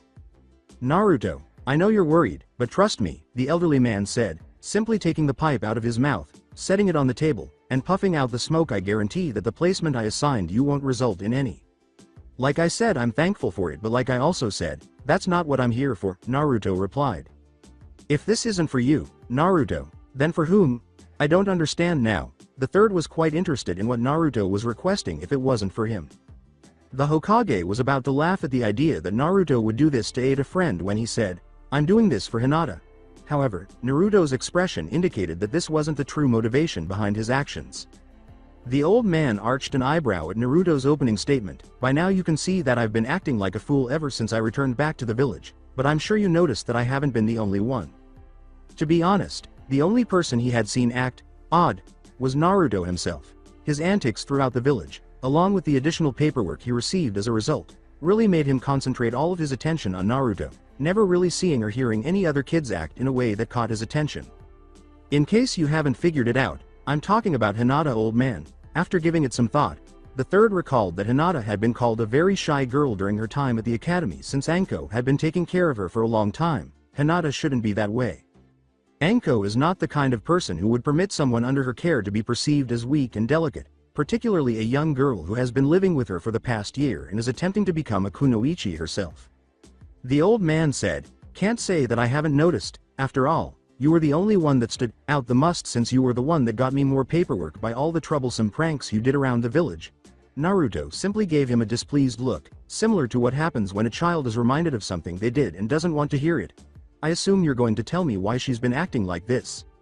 The remark, "Unfortunately, I'm just in the dark as you are," made Naruto sigh. The elderly man simply raised an eyebrow, genuinely interested in Naruto's thoughts on the matter. "But over the years I've been with her, I think I came up with a reason as to why she is acting this way. In my opinion, Hinata is afraid because she has made herself a major target. She fears that her past will come back to haunt her." The old man, still perplexed, let Naruto go on, saying, "She fears that her former clan will eventually come after her. That's why she made that mask in the first place. She didn't want to be dragged back into her former clan. She probably made herself appear weak and defenseless because she knew that her former cousin was attending the academy and would probably keep an eye on her. The Hyuga clan would probably ignore her. She would already appear rather worthless to her clan without the Byakugan, but if they see that she can manage herself without it, they will probably find a use for her. Additionally, she is still blood related to them, so even if she does not have the Byakugan, she can still have children who will eventually have the Byakugan." The Hokage paid close attention to everything Naruto said, and while he could understand the logic of that theory, it was a little difficult to see the big picture because he was not fully informed on the situation. "I do see what you mean, Naruto, but what does this have to do with the request you asked me for earlier?" "I had just reached that point. You see, old man, even though Hinata managed to avoid the Hyuga's gaze, she is still a target of other families." The old man was perplexed once more, but he chose to keep his questions to the end because he believed it would be best to avoid drawing undue attention to her. Since many people view Hinata as a weak and shy little girl, they will probably try to focus on her mostly, which will bring unwanted attention to her, and judging from what I've seen, that's something she wants. Furthermore, others will probably attempt to obtain them in one way or another if they start to realize that Hinata still possesses the Byakugan or can produce a new generation of Byakugan wielders. After all, power struggles are a major issue in this village, especially among the civilian families. The elderly man reacted to that because he had seen similar situations in the past, civilian families pressuring their kids to marry or pursue the most talented and strong shinobi in an attempt to give their families more influence and privileges in the community. In order to avoid being put in a position like that and to have the freedom to choose for herself, I believe Hinata is attempting to advance swiftly through the ranks as a kunoichi on her own. Here's where I have a request. I fear that Hinata might be held back by others because of the disguise she wears. Her former clan and others will be able to prevent her from rising in society since Hinata is still related to the Hyuga clan by blood. I'm worried that the Hyuga clan will attempt to influence the shinobi who will lead Hinata's team. After all, if someone has the capacity to create a stronger generation and is perceived by others as a weakling. While Naruto was speaking, the Hokage blew smoke from the pipe he was smoking. "Naruto, I know you're worried about your little girlfriend, but I made sure that I placed the two of you incapable," he said. "No matter how much you trust an old man," Naruto cut in, "that doesn't mean that they still won't try." The Hokage acknowledged that he had a point when he said, "The last time that happened, I ended up in the hospital, and even then I was still in danger by the very same doctors and nurses that were supposed to protect me." Each time Naruto was left alone, he was attacked and taken to the hospital where a few of the doctors and nurses still threatened to kill him. He considered designating one of his most trusted Anbu to keep Naruto safe, but even that wasn't enough. Naruto went on, "Look, old man, I don't really know what's going on. I don't even know if anything I said is even true, but if it is, I don't want her to suffer for just trying to move on with her life." The old man gave Naruto a critical look, observing that he spoke without hesitation and that he was well aware that if he refused his request, Naruto would probably attempt to handle this on his own. The elderly man sighed and remarked, "Very well, Naruto, I'll see what I can do." Naruto turned to go, but the third had one more thing to say before he left. "Thank you. Naruto, before I forget, you're still not a ninja, so you still have to show respect to your superiors." That cocky asshole got what was coming to him, Naruto retorted. "Besides, respect is only given to those who show it." Before the third could say anything more, a gust of wind blew through the office, causing the elderly man to close his eyes. The wind moved quickly, and when the Hokage opened his eyes, Naruto was gone. End of flashback. The third narrowed his eyes as he heard Kakashi's team enter the mission room. Naruto was correct on a few points. As far as he could tell, for one thing, Kakashi passed his team, but he never gave an explanation, leading many other team leaders to believe that the team's success was solely due to the final Uchiha. However, the third noticed a look that Kakashi only made when someone was incorrect or wrong about something. It would be an understatement to say that the Hokage was shocked that Kakashi didn't mention Naruto's accomplishment. He didn't say that the Uchiha didn't do anything, but he also didn't explain what happened. In fact, he followed Naruto's advice and had Yugo spy on the team building test. The only thing the old man could have thought at the time was, Kakashi must have been under the influence of the council. Seeing that, he removed Naruto from Team 7, but the team would still require a third member in order to participate in the Chunin exam and go on C-rank missions. Unfortunately, the same could be said for Team 8. Naruto was correct about Hinata. While not all of his claims were validated, it was established that Hinata's shy girl persona had caused her a lot of trouble, according to both her sensei and one of her teammates. As it turned out, Kurenai had reported that Hinata had a severe case of DID, or dissociative identity disorder. She continued to discuss how Hinata believed she was in a rebellious state, asking the other two team members if they knew anything about it, but they didn't, and when she tried to check on her, she yelled at her like a disobedient teenager. She also said that Hinata would be temporarily removed from the Ninja Corps to undergo a mental health evaluation. But shortly before the meeting began, the old man also spoke with Anko, who was on Hinata's watch team. According to Anko, Kurenai always looked at Hinata in a way that made you think she didn't belong there, and she and her teammates treated her like the weakest link throughout the entire exam. Kurenai primarily tasted both Kiba and Shino, and even focused on Hinata. Then Hinata's teammate Kiba appeared. According to Anko, the boy primarily treated Hinata like a piece of meat, which is what the third thought Naruto had been referring to earlier. Based on what he could see, the team was not very well organized and would likely face issues in the future, so it would be prudent to avoid that issue as soon as possible. Having said that, Sarutobi made the decision to remove Hinata and Naruto from their team and put them on the same team with Anko as their team leader. Although their team had special needs, Kurenai's statement that Hinata shouldn't be in the Ninja Corps was the only issue that arose from it. "What can I do for you and your team, Kakashi?" The third smiled as he posed the question. "Well, Lord Third, we're here to report that the mission to retrieve the cat was unsuccessful," responded Kakashi. "Well, don't worry, Tora caused problems for many teams. It's not new." "Old man, is this the cat you're searching for?" Everyone looked in the direction of the new voice, and when they saw Naruto standing in the doorway with a brown bundle in his hand, Sakura's and Sasuke's eyes twitched. The final Uchiha questioned, "Where did you get that loser? What does it mean to you?" He answered. Sakura cried out, "Naruto, you idiot, treat your superiors with respect." "Right, respect," Naruto replied with a sarcastic tone. "Anyways, keep your voice down. The little fella just gotten the chance to take a nice nap, and the last thing I need is you waking her up. Give us that cat right away, regardless of what you think." The cat started to awaken at that precise moment, and as soon as it did, Sakura caught its attention. Sakura had no time to react when the cat leapt out of Naruto's hands and swung at her. As soon as she was upright, Tor hurried out the door and into the woods. Naruto turned back to his old team and said, "Looks like the cat gets to be free another day." He had to suppress his laughter when he saw Sakura, who was standing there with her fists clenched to her sides, and the phrase, "I hate that cat. I hate that cat," repeated repeatedly while 4 red streaks ran across her forehead. Sasuke was now at the front of the Hokage's desk, with a hand on it, when everyone turned to look at the source of the noise before she had a chance to react. He said, "That's enough, no more childish games. I want to go on a real mission outside the village walls. Not some useless chores that any weakling can do." Naruto was about to remark that he and Sakura couldn't catch a cat when he swore he heard hearts coming off Sakura. With a drop of perspiration forming on the back of his head, Naruto thought, You don't have to be smart to know what's on her mind. Naruto turned back to face the Hokage and said, "You make a good point, young Uchiha. I've been wondering when another team would ask to go on a higher-up mission." "A different group?" the Uchiha inquired, relieved that he wasn't the last team to receive a higher-level mission, but shocked that another team had already completed more challenging missions than him. "Yes, and it just so happens that I have a low-level C-rank mission right here," Sasuke said with a triumphant grin until the elderly man added, "and with Naruto here, I have no doubt that you all won't have any problems completing the mission." Naturally, when Sakura and Sasuke learned that Naruto, of all people, would be accompanying them on their first C-rank mission, they were both annoyed. "Wait, why do they need me?" asked Naruto. "Last time I checked I wasn't supposed to go with them if the mission was mid if not high C-rank mission. I mean sure I've been on low C-rank assignments but as long as it's within the fire country they should be fine."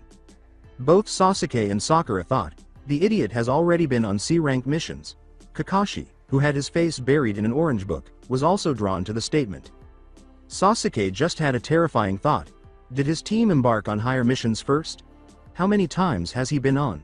Sasuke squinted at Naruto, saying, "Never mind, he's still an idiot, he's no threat to me, and he won't be holding me back." He had no intention of letting anyone stop him from becoming stronger.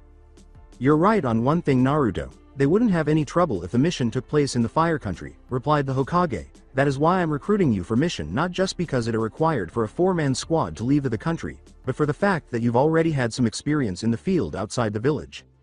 The old man said this was a low C-rank mission, so why is it from outside the fire country? Was Naruto's nagging question, but he didn't question the idea. "So, Kakashi, how prepared do you think your team is for this mission?" Kakashi turned away from his book and smiled at the elderly man, saying, "Lord Third, I believe that my team is ready and it will help move their training along if they tested their skills out on the field." "Kakashi, you do realize that I'm also talking about Naruto here too, you know?" Kakashi's expression changed from a smile to one of boredom or irritation at those words. Kakashi's only answer was, "Very well, but only if he promised to behave and not to distract my students in their training." "You don't have to worry about that, Kakashi. Naruto is fully aware of the agreement that he has." Sasuke and Sakura, on the other hand, had this irritating expression on their faces, while Naruto was leaning against the wall with his hands crossed and a neutral expression on his face, his red, yellow-haired bang covering his right eye, thinking about something he didn't understand about this mission. "Sensei, why do we need to have an idiot like Naruto along with us? After all, you yourself said we are capable of handling this on our own," Sakura stated. "The agreement that had me removed from the team stated that in order for the original team to go on missions outside the boundaries of the Fire Nation," calmly replied Naruto, "unless if the team could find a permanent replacement, then your team is able to do the same things other teams would normally do." "Shut it, idiot, who asked you?" "That's enough, Sakura," Kakashi said, drawing attention to himself. "That was the arrangement that was made when Naruto was removed from the team. He is currently a member of Team 7-5, a 3-man squad made up of another member of your graduating year." Team 7-5. Sakura turned back to Naruto and said, "Are you both failures at what you do, or do you feel sorry for the poor soul that got stuck with you?" "Well, at least I'm not stuck with you, and I would think you would be all too well with failures by now." Naruto pointed to her forehead, which still had the claw marks from their previous encounter. Sakura clenched her fist slowly in rage at the remark, knowing that he might be kicked for her reaction since their last encounter and that if she did, the Hokage would probably not let her or even Sasuke go on the mission because of her behavior. Sakura stared at Naruto's bare eye and slowly unclenched her fist before turning back to face the Hokage and the others. "You'll get what's coming to you, loser, one way or another," she said. "Oh really?" Sakura's angry expression turned to one of fear and worry, and she glanced back at Naruto, who was still in the same position as when she had last seen him. Sakura could swear she heard Naruto's voice in her head.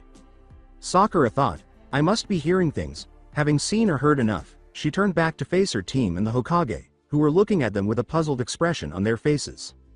"Sakura, are you okay?" With his customary gaze, Kakashi inquired. She turned to face Sasuke, who was furrowing his brow at her behavior, and said, "Yes, I'm fine, it's nothing, sensei. When will we be able to embark on the mission?" Sarutobi, on the other hand, narrowed his eyes at the situation and, although he could swear he saw a smirk on Naruto's face, it vanished the moment he saw it. After that, everyone resumed their usual behavior. "Very well, since Team Kakashi is willing to take the mission," the elderly man said, clearing his throat. "What are you up to, boy? All you have to do, Naruto, is accept the mission so they can leave." Naruto's voice interrupted Sasuke and Sakura as they tensed at those words, asking, "Does it matter what I say? If not all sources are at play, I'm screwed in either decision I make. You of all people ought to be aware of my situation and the person I'm referring to, after all." Since Kakashi just finished reading the book he had earlier, Sakura and Sasuke both attempt to understand what he meant by that. "I'll take that as a yes, then." Naruto remained expressionless as the room's side doors opened, and everyone but the Hokage turned to stare at Naruto. From what Naruto could see, a man with gray hair, a gray beard, and dark eyes entered the room through that door. He was wearing a sleeveless versus neck shirt with what appeared to be an obi, pants, and sandals. He also had a pointed hat on top of his head, a towel around his neck, and a bottle of sake in his right hand by his neck. He's obviously a civilian, and based on his attire, I'd say you're some sort of crafter or builder, Naruto thought. "So this is the best this village has to offer," the man said, stealing his sake. A one-eyed man, a pink-haired girl, an emo brat, and a red, blonde-haired brat. "What gives me professional ninja, not a bunch of kids that look like they can still wet the bed at night," said Kakashi, while Sakura and Sasuke were exploding with rage at being called weak. Without intending to be impolite, Naruto asserted, "You paid for a low C-rank assignment, so you get low-rank ninjas for the job.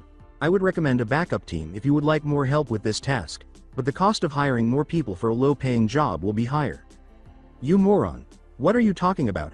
I'm a Uchiha, and I don't need any help, much less your assistance, dead last," screamed Sasuke. "Yay loser," Sakura yelled. "Know your place and respect those who are higher up than you. Thus, give up attempting to spoil Sasuke's." Naruto cut him off, saying, "Will you shut up already? I'm just offering a solution to our problem. Remember that I never consented to accompany the mission, so please keep your mouth shut if you want to go. The two of you are beginning to give me headaches." Slowly, Naruto moved away from the wall and, keeping his arms crossed, moved forward until he was a short distance from the Hokage, who was now lighting his pipe. "I know that they are currently out on a C-rank mission already and will most likely return later today," Naruto said, sensing Sakura and Sasuke's ire behind him. "If I may, old man, I like to suggest that we have Team 11 come as backup for this mission.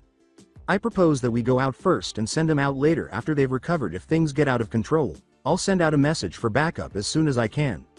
Since Naruto had requested Team 11 as his backup, the old man knew that Naruto would have already considered this and remained silent. "Very well, Naruto," he said, "I trust you had planned this all out already and know what you're getting into." "Thank you, sir, and if things are able to be handled, then I'll report to you if things are fine." "Of course you will, Naruto." Naruto then turned to face the customer. "As for you, it isn't wise to mock the very ninja that are trying to protect you. It'll get you into trouble." The man started off by saying, "Listen you little brat," adding, "I paid good money for ninja that will protect my life, not some brats that are younger than my daughter." Naruto then turned around to face the opposite side of the room.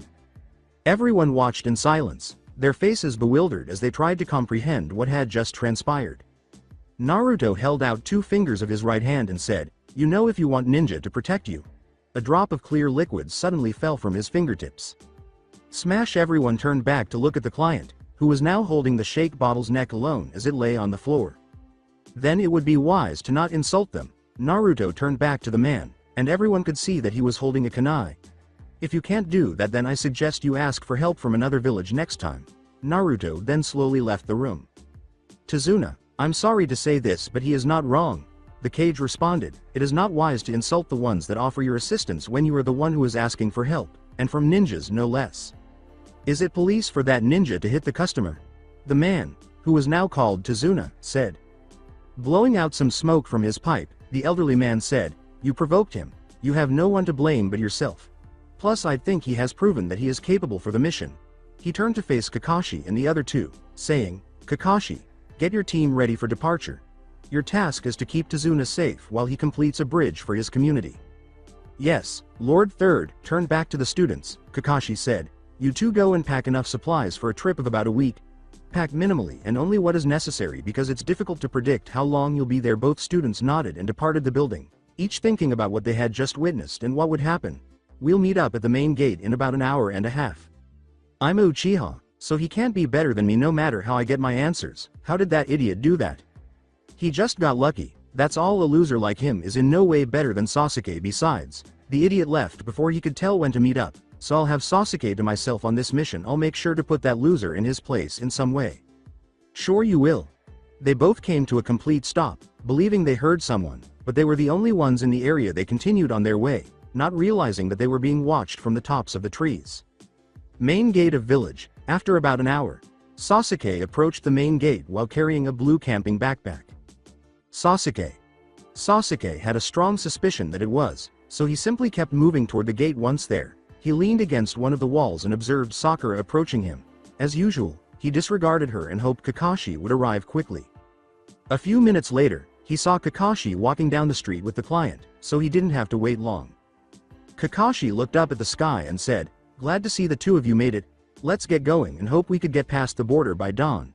The two simply nodded and started to pass through the gate. "Hey, how is that other brat doing?" the customer inquired. Kakashi retorted, "In any case, he should have waited to find out when and where to meet up with the rest of us. He will probably have to follow us as soon as he can or not come at all. If he knew where to meet, he ought to have arrived at the gate sooner." "That's funny, coming from you, Kakashi." Everyone stopped dead in their tracks and turned to face the source of the voice. Up in the treetops stood a young man wearing a trench coat, which was completely black and had no other features. However, the coat covered most of the owner's body, from his shoulders to his thighs, and its long sleeves effectively concealed the owner's goals. In addition, the collar obscured half of the owner's face, making it difficult to identify him because the other half was hidden by the shadows. Sasuke and Sakura tensed a little at the idea of someone suddenly showing up to fight, but Kakashi chose to speak up after the said figure swiftly fell to the ground. The figure slowly emerged from the shadows to reveal that it was Naruto, saying, "So glad you could join us, Naruto." "I was already here to begin with," said Naruto. "I was just making sure that if you'd even remembered that I was assigned to your team." "Right, glad to see you made it, Naruto," Kakashi said. "Remember, I'm higher up on this mission, so anything I say must be met without question. You got that?" "That's only if the mission stays the same and all I have to do is obey your commands regarding combat and formations. I'll have my own time during our training and downtime. In other words, there won't be any issues at all as long as those two don't cause any trouble or end up dead." "Very well," Kakashi said, turning to face the other two. "I want you two to remain together and defend us from the front." Both Sakura and Sasuke nodded their heads in agreement, and he turned back to Naruto, who had his hair in a bang that covered his right eye. "I trust you have no problem being in the back of the group, would you?" "No," said Naruto, "just lead the way and let's get this mission over with already." "What's wrong, loser? Are you worried that your little act of toughness won't get you very far? Where did you get that thing anyway?" Sakura asked. He answered, "First of all, what I wear is none of your concern. Secondly, it was a gift from a friend, and I promised her that I would wear it on every C-rank mission I would be on. She bought me this until she could find a better one, or when she took me shopping for clothes because she couldn't find the one I wanted." "Right, like anyone would get anything for you," she shot back. "I bet it's just a petty for having two." "Sakura, that's enough," Kakashi said. "Go to your designated spot and just don't talk to him." She didn't reply, so she followed her sensei's instructions, and when she did so, she smiled joyfully because she knew she would be beside Sasuke the entire journey. Kakashi turned to face him and said, "Okay, I want everyone to hear everything I have to say on this mission. I'm looking at you, Naruto." At the moment, Naruto was holding a small orange fox in his arms, scratching the lower neck and chest of the animal while its hind legs kicked the air with pleasure, exposing their black fur. Everyone was thinking, where did that thing come from? Naruto carefully set the fox down so that everyone could see it. It appeared to be a typical fox to everyone, with orange fur covering its upper body, white fur covering its stomach, and black fur covering its lower legs, tail, and certain parts of its head. Kakashi, on the other hand, couldn't help but focus his attention on the animal because he couldn't sense it or figure out where it might have come from. Naruto, who was on one knee and massaging the fox's head and back, explains, "Remember that I'm only under your command during battle against the enemy. Only if the mission's objective remains the same, I'll be under your command." He says, "Apart from that, I consider any social time, like training, to be my own." "Wait, what do you mean, remains the same, and, under your command? You were dragged on this team by your own doing," Sakura said. "All right, then, little fella, it's time for you to go home." Naruto stood up again, and the fox ran into the bushes.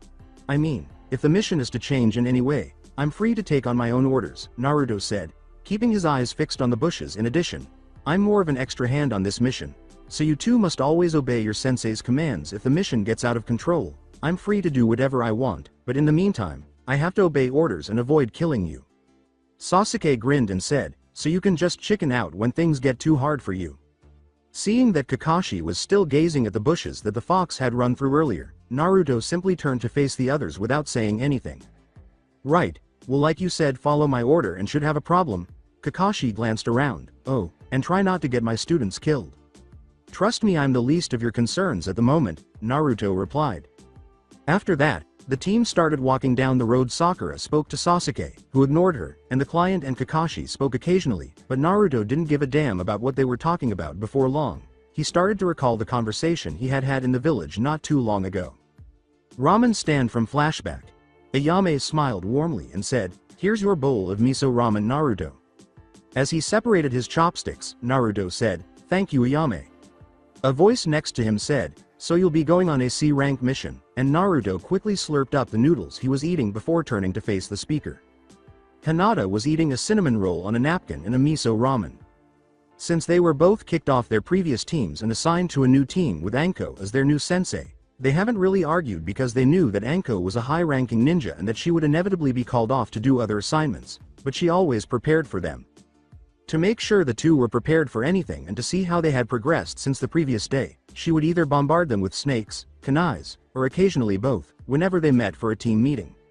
She would always be sent to do Kami knows what, and the only missions she would accompany them on were low C-rank missions outside the village walls. After that, Anko would give them a scroll that contained numerous D-rank missions, and she would ask them to finish them all by the time they met the following day.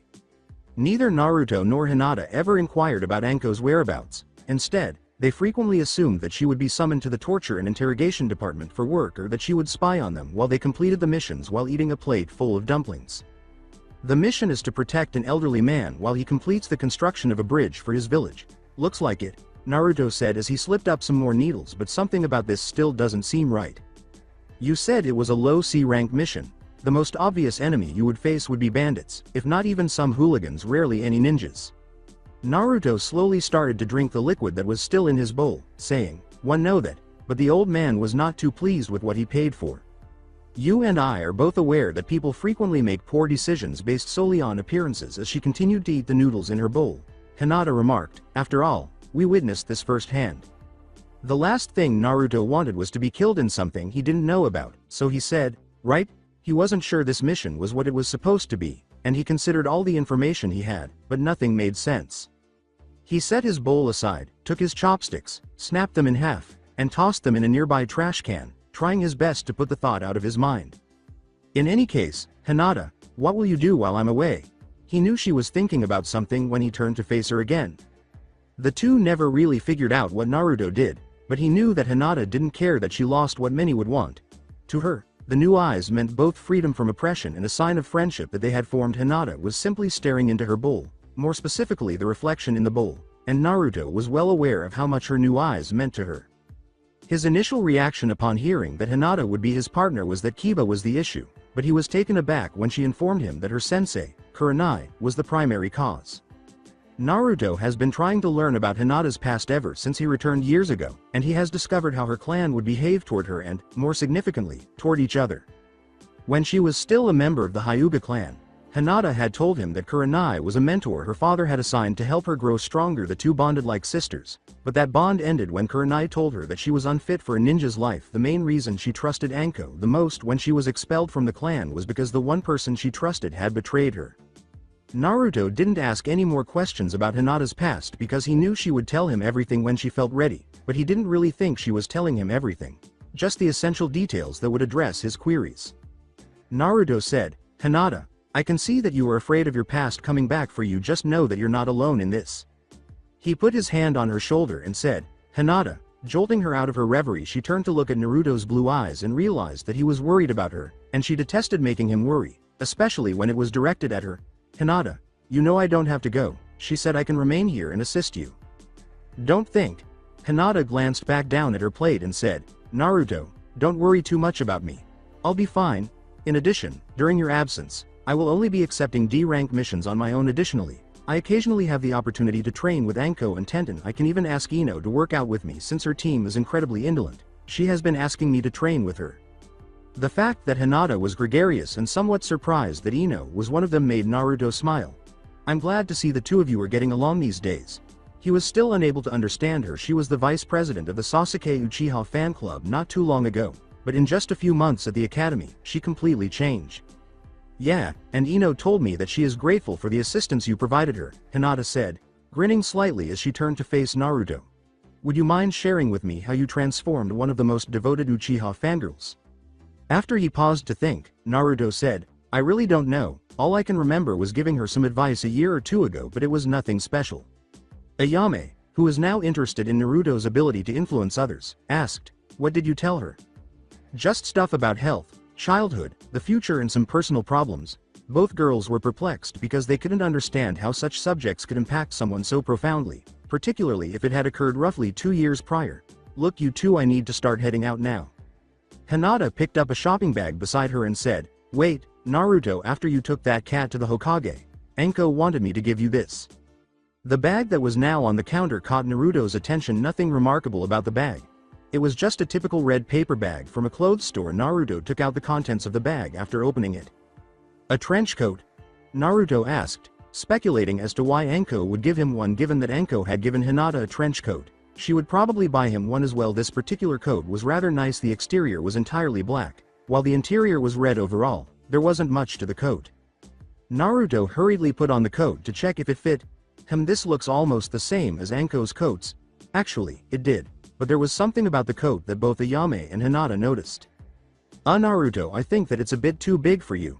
Ayame replied. The coat had a nice appearance, but it was a little too big, covering half of his upper leg. Next came the sleeves, which were a little too wide and long. It was impossible to see Naruto's arms.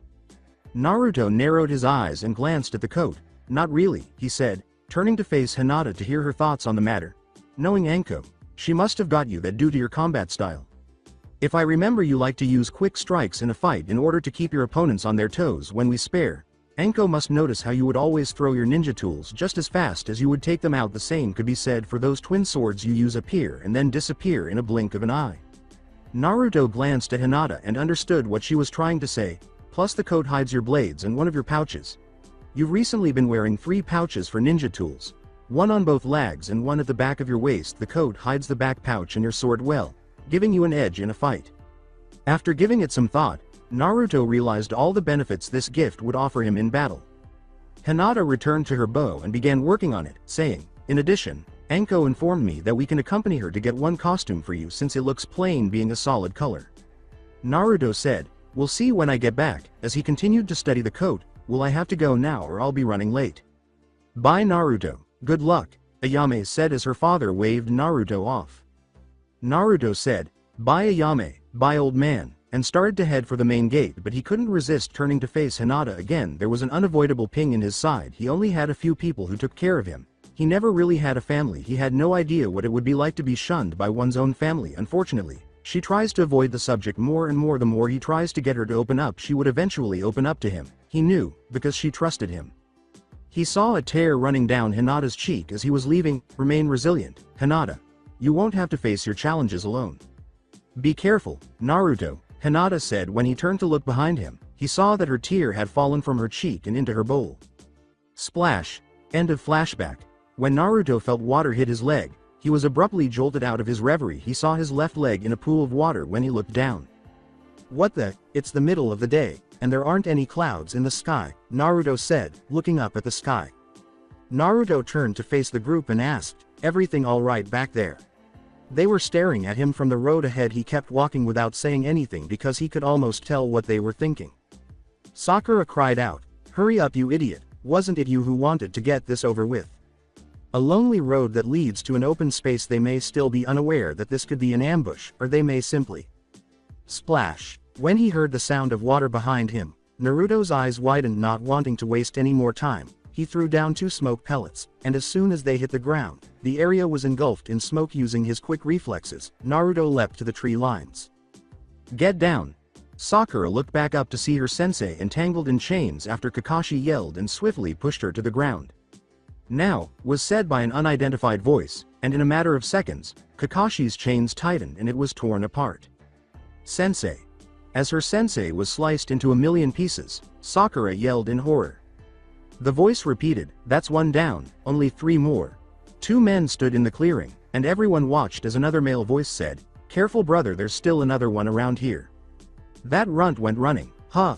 The man who spoke, who had dark eyes and shoulder-length, wild dark brown hair, was dressed in a camouflage suit with bandages around his waist, dark-colored, knee-length sandals, and multiple pouches around his waist. He also had a rebreather covering the lower half of his face and a large, claw-like gauntlet on his left arm with a chain attached to the other man's gauntlet. What really caught everyone's attention was a mist forehead protector with 2 horns. Right, let's make this quick, said the other man. This man had shoulder-length, wild dark brown hair and dark eyes. He wore a camouflage suit with bandages around his waist, dark-colored, knee-length sandals like the other man. However, this man also wore a ragged black cape. He also was wearing a rebreather that covered the lower half of his face and had a large, clawed, poisonous gauntlet on his right arm which had the other part of the chain coming out of it similar to the other man. This one also had a mist forehead protector but only had a single horn on it.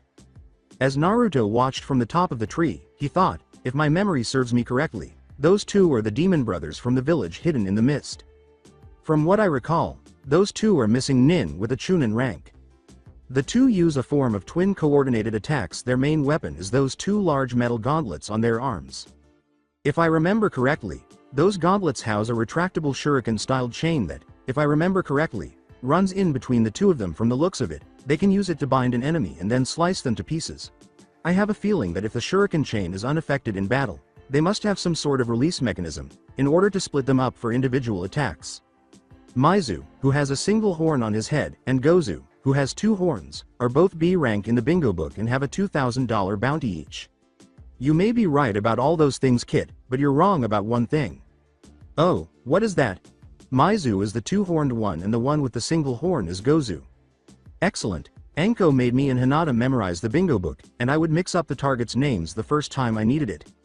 Happens to the best of us. However, Naruto immediately saw the smirk on the Uchiha's face and said, best to strike when their guard is down.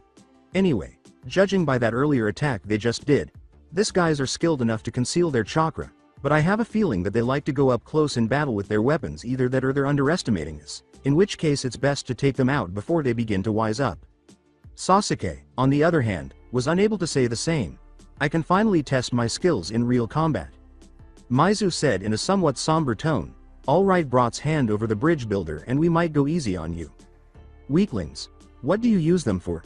Maizu leapt into the air and over the group as Sasuke yelled and threw a couple of shurikens at him. Gozu yanked back his gauntlet after saying, now, and Sakura looked up to see that the chain was heading directly toward her and the client. Watch out! The client was pushed to the ground, narrowly avoiding the 2 of them.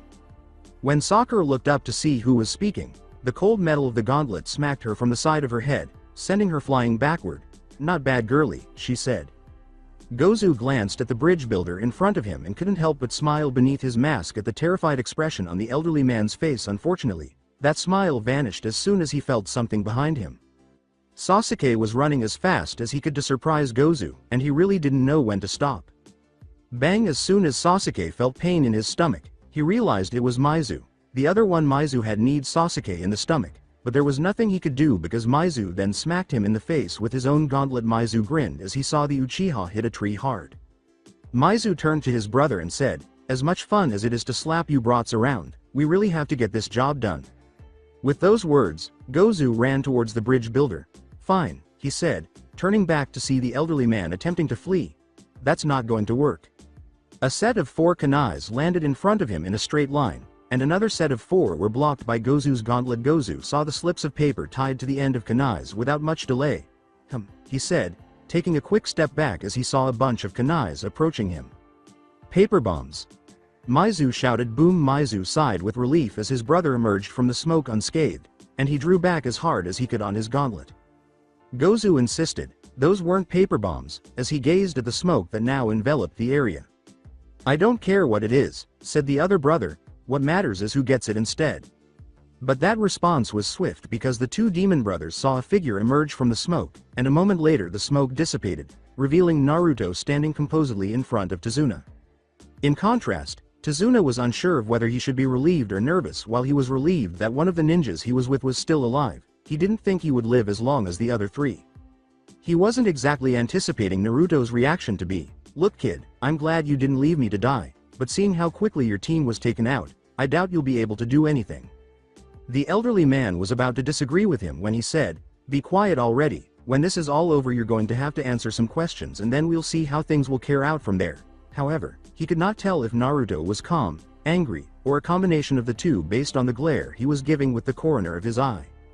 Despite Maizu's assertion that, "Listen to him brother, he actually thinks he can stand a chance against Use," Gozu drew closer to Naruto. Maizu wanted to give the child a good scare, but Naruto just narrowed his eyes because the remark primarily irritated him. "You should have run when you had the chance, kid. Now you and your team are going to end up like the old man going to be. You complete the bridge builder," Maizu Gozu calmly said. "I'll take the kid on." Maizu was a little surprised by this because, although their plans frequently changed because of unforeseen circumstances, Maizu always killed the target and his brother would eliminate anyone who stood in their way. However, Gozu didn't really say anything about it because this doesn't happen very often and he wasn't the right person to bring it up.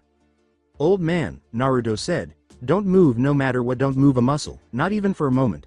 Follow these guidelines and you'll survive," Tazuna remarked, taking note of the severe tone in his voice. Tazuna thought, "What the hell is up with this kid? He's definitely different from the others." As he tried to recover from the blow he had just received, Uchiha thought, "What the hell is that idiot up to?" He also saw Sakura attempting to get off the ground. Gozu said, "Last chance to run brat," although he didn't show it, you could hear the arrogance in his voice. "If you're lucky you might actually get far before we're done with the old man and your team." Naruto stayed motionless once more offended by the remark than anything else. "Higher call, brother now." In an instant, the demon brothers ran in Naruto's direction. The two brothers' speed was difficult for everyone else to see, but from Naruto's perspective, things appeared to slow down. Out of the two brothers, he saw that Maizu was pursuing him directly while Gozu was lagging behind. Naruto was aware of their intentions. Well, Naruto thought, one of them creates a distraction to lure out their target or to distract any obstacles that stand in their way, while the other one goes straight for the objective at hand. This was the classic bait and switch move.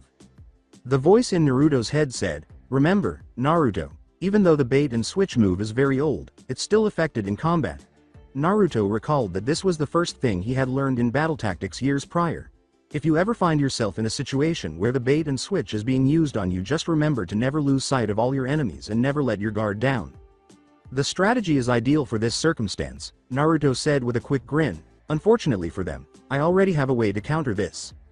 As Naruto saw that Maizu's claw was coming directly at him from above, time started to slowly accelerate once more. Naruto started, sword art. Maizu screamed, "Die," as his claws fell straight down, but he was startled to discover that they were now buried in the ground. Slice, slash is paralyzed. Ah. Maizu's eyes widened as he heard his brother's agonized cries, and as he turned to face the source of the cries, he was overcome with shock. Maizu saw his brother on his knees, looking dead, and his body hit the floor with a loud thud shortly after he saw that his brother had a long cut down his body, but it didn't look any deeper than a paper cut, and the blood that was now gushing from the corpse told him that his brother was dead. Maizu looked up from his brother's body and saw Naruto standing with his back to the living and dead demon brothers. So that's what happens when it's used against a moving target. Maizu's gaze landed on the blade that Naruto was holding in his right hand, specifically the blood that was dripping from the blade's good solid edge, which was dripping with Gozu's blood.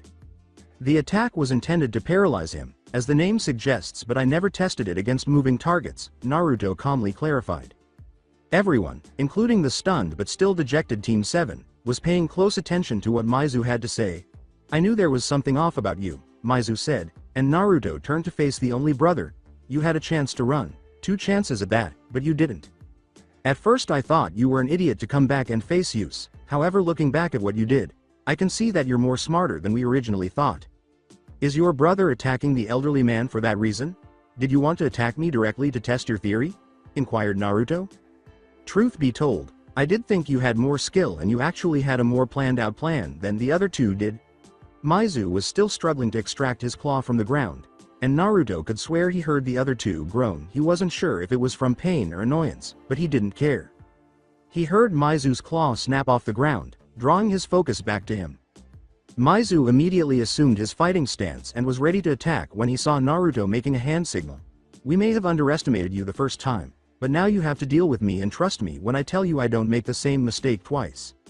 "Funny, neither do I," Naruto remarked, grinning menacingly. "Look behind you." After doing so, Maizu saw that a kunai was buried in the ground not far behind him. He was alarmed to see a tag on the kunai, but it didn't look anything like what he was used to seeing usually. The kanji for explode or something similar would be written on the paper, but there was a picture of a swirl on the paper. It reminded Maizu of the whirlpool he used to see in school when he was younger. Unfortunately, Maizu could hear Naruto whispering, "Uzumaki art. Whirlpool bridge by 5 inches." A tremendous gust of wind appeared out of nowhere. In a matter of seconds, Maizu was being drawn into the whirlpool in a matter of seconds as the wind started to swirl above the paper.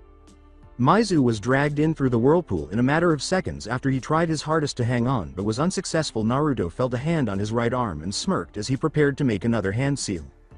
"If I'm going to die, I'm taking you with me," Gozu said. In a matter of seconds, Gozu and Naruto were drawn into nothingness by the chain attached to his arm. As they all tried to understand what had happened, nobody spoke when a nearby tree started to tremble. They were startled out of their reverie. The elderly man and the 2 young ninjas panicked, believing there was still another adversary. When Kakashi leapt from the tree, their fears were allayed. "Kakashi-sensei," Sakura asked, struggling to cling to the tree nearby. He asked, "Is everyone okay?" After observing Sakura and Sasuke attempting to stand up, "Take it easy all of you," he said. "How are you still alive?"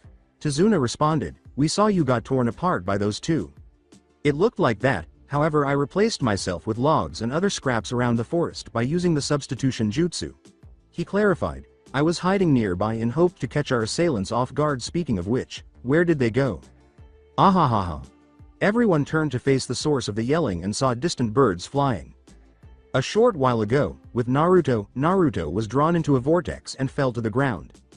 As he stood up, Maizu remarked, "So it seems that you are an Uzumaki." Uzushiogakure was a village that resided in the land of whirlpools, which means it was close to the land of water. Thus, naturally, anyone who has lived there since birth. Here is the brief history of what had happened to Uzushiogakure. Naruto remained silent the entire time, not even looking at Maizu. The Uzumaki clan, masters of Fuinjutsu, Kenjutsu and more things to boot. It was said to believe that a few survived the destruction of Uzushiogakure during the war, and that they would seek refuge in other villages, and seeing what you just did, means you could be one of them, a strong one at that. Naruto stared at the demon brother, who was the only one he sensed that his clan was being wiped out due to their strength and potential danger. He is aware that if members of his clan did survive, they would soon be hunted down like animals for a variety of reasons, some of which he wishes would never occur. He is aware of the respect one would receive for eliminating or apprehending an Uzumaki. "Bridge brother," Gozu's feeble voice said. "Kill him. Brother K, kill that BR brat," Maizu said, turning to face his frail brother. But when Naruto's right hand began to hurt, he was drawn away. Maizu raised his claw and said, "Well, it's been fun, kid, but you know what they say, everything always comes to an end." A few seconds later, the chain connecting the 2 brothers broke free. "If you really are an Uzumaki, then your ancestors would be proud of you." Then Maizu saw that Naruto had lost his sword and appeared to be in pain. "Huh. It looks like my brother was telling the truth when he pulled you into that jutsu of yours. He was able to inject some poison in your right hand and disarm you at the same time. So that's what it is. I've already kept the poison from spreading and kept within your right arm. You're going to have to let it out on your end. That might resolve that issue, but I've expended the majority of my chakra. My supply is limited to 2 jutsu. Are you sure you want to use those jutsus? Are you even sure it will work? Enough time has passed already. It will work. Any last words, kid?" Maizu asked, assuming the fighting stance once more. Maizu was taken aback when Naruto said, 10 minutes have passed since you laid eyes on me. 10 minutes since you heard my voice." Maizu ran directly to Naruto after saying, "And what a good 10 minutes it's been. It's a shame I'll never get to know that jutsu of yours." "Predator." Maizu was still in awe of the child's attempt to defend himself, but he realized that nothing could save him at this point. "Sight." Maizu froze at those words. He was unable to move and was unsure of the cause. What the? He uttered. The forest around them started to disappear, giving way to a gray emptiness. In actuality, the whole forest was now gray and had lost its color. Maizu was most alarmed when he glanced back at Naruto, more precisely, above Naruto. 2 diagonal lines were floating in midair. When Maizu noticed them, the diagonal lines opened up, and before he could respond, he saw that they were eyes. He had never seen eyes like those in his life. The eyes were golden, and the pupil was completely black with what appeared to be cat slits running down it. What on earth is this? Is this a Kekkei Genkai of some sort? At that moment, he realized that the eyes were staring at him, Has the hidden leaf been concealed as a secret dojutsu all this time? The way the eyes were staring at him was what frightened him the most. He has witnessed this similar gaze all his life. Having been trained and brought up in the hidden mist village, it appeared as though the eyes were trying to pierce his soul. Their hunger appeared to be comparable to that of a predator cornering and stoking its prey. Leaning back toward Naruto, Maizu asked, "Have you ever wondered how you will die?" He saw that Naruto's eyes were identical to those above him. "With these eyes, I can show you one of the ways you can die." The giant eyes slit widened to resemble a four-cornered diamond as soon as he said that. Maizu started screaming in agony at the top of his lungs. In a matter of seconds he had no idea what was happening to him, but he could feel every part of his body being repeatedly sliced apart from all sides. The pain started to spread throughout his body in what seemed like hours but was actually only a few seconds. Maizu collapsed onto him and looked over his body. Even though he wasn't scratched, the experience seemed very real. Maizu saw that Naruto was holding another sword in his left arm. "Hurts, doesn't it?" Naruto asked. "That was your mind making it real, but let's see how it feels compared to the real thing." Naruto then disappeared from Maizu's view, saying, 360-degree slash. "By the way, don't ever think I'm disarmed because I always carry spears now. Like you said, it's been fun sword style." The cuts started to form again, and this time Maizu screamed even louder than before, but this time it felt worse. The experience lasted only a few seconds. Just like before, Maizu was so relieved that it was finally over that he fell to his knees. "Hey Maizu," Maizu said, turning to face the person who had called him, only to find a kunai stuck in his head. The handle of the kunai had rope fastened to the end. The rope returned directly to Naruto's left sleeve. "All that effort and you kill him with your little toy you made?" Naruto snapped his fingers and 4 more Narutos leapt out of the trees. "Look, I know I wouldn't be able to kill him like that. The best I could have done was weaken him so I can deliver the final blow, plus I got a chance to test my new gadget in battle." The original asked, "You all know what to do, right?" "Yes." "Well, seal up the bodies and send them to the bounty house," one responded. Another Naruto asserted, "We've already sent a message to the old man. One of us is still looking over the bridge builder and the others. It's best that you switch with him so you can get there without suspicious," stated the third Naruto. The original said, "Thanks, I'll continue. By the way, did Kakashi reappear?" The clones all nodded their heads in agreement. "Thought as much." The fourth Naruto asserted, "Oh, before you forget, it might be best to get that poison in your system." The real one noticed that his right hand was beginning to turn a shade of purple with a kunai. His left hand emerged again. He inhaled deeply before stabbing his hand. Naruto said, "I hate doing that." He then extended his hand and said, "Shift." Alongside Kakashi and others, slowly, Naruto returned to the main path from where he was coming from. He could see that everyone was looking off into space. "How are you going to talk your way out of this one?" "By telling the truth. It can work." Now that he was there, Kakashi inquired, "What happened, Naruto?" He answered, "Ah, Kakashi, still in one piece I see." Naruto approached his blade after spotting it on the ground. "What happened, Naruto?" Kakashi repeated, but this time he was more demanding. "The 2 demon brothers are dead. Their bodies have been retrieved and a message has been sent to the Hokage explaining everything," responds once more. "Cut the crap, Dobi," yelled Sasuke. "What and how the hell did you do those techniques?" Sasuke saw Naruto had raised his sword. "And hand over that sword. I'll be able to put it in better use than an idiot." As Sakura supported the Uchiha, she asserted, "Yay, you'll just end up hurting the wrong people." Naruto wiped the last of the blood off the blade with a single flick of his right hand. "Hurt the wrong person," Naruto said.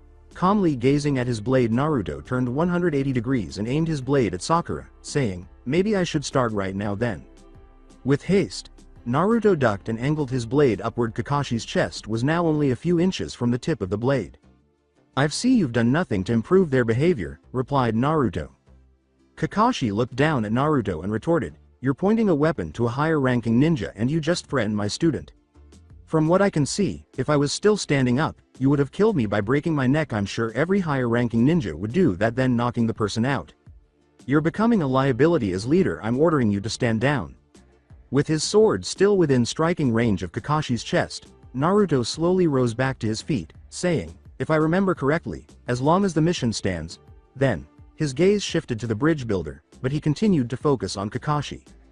"Speaking of the mission, mind explaining what the hell this is really going on?" With trepidation, Tazuna said, "I have no clue what you're talking about." Really, after almost getting yourself and a group of ninjas killed, you're going to continue to hide it? The old man, fed up with Naruto's attitude, approached him and said, "Look brat, I'm the client and for the most part you're supposed to protect me from any threat, that's what I paid your village for." He quickly came to regret his choice. Without delay, another sword emerged from his left sleeve. The old man's neck was within striking range of the blade's tip. Naruto stated in a severe manner, "Unless you don't want to be decapitated, I suggest that you start telling the truth now." Kakashi commanded, "Stand down Naruto, that's an order." "Look, I may not know the ninja world, but I'm pretty sure that you can't threaten your client," the elderly gentleman stated. "You're right, you don't know the ninja world," calmly replied Naruto, "so you most likely don't know the consequence to lying to a village on a fake mission. I didn't lie, I paid for ninjas to protect me while I finished building my bridge. For a C-rank mission last time I checked. C-rank missions normally have bandits, wands and other sorts of civilian groups, however, the two that attacked us were Gozu and Maizu, the demon brothers from the Hidden Mist village last time I checked. Those two were B-rank missing nins with a ninja rank of Chunin. With threats like that, the mission would be ranked either a B or low ranking A. So just because the little kid has to fight someone better than him, he wants to run away." Tazuna was attempting to remain composed. "Fine, go, but what do you think will happen if word gets out that the Hidden Leaf lifted one of their clients to die?" "Well, let's see, you lied to one of the 5 major villages, you endanger the youth of village just to save money, and you're trying to threaten it as well. From what I see, you're on death road with or without our help. Either way, like you said, you don't know the ninja word, so you don't know what a village would do to keep its image intact." Kakashi repeated. "Naruto, stop talking, that's an order."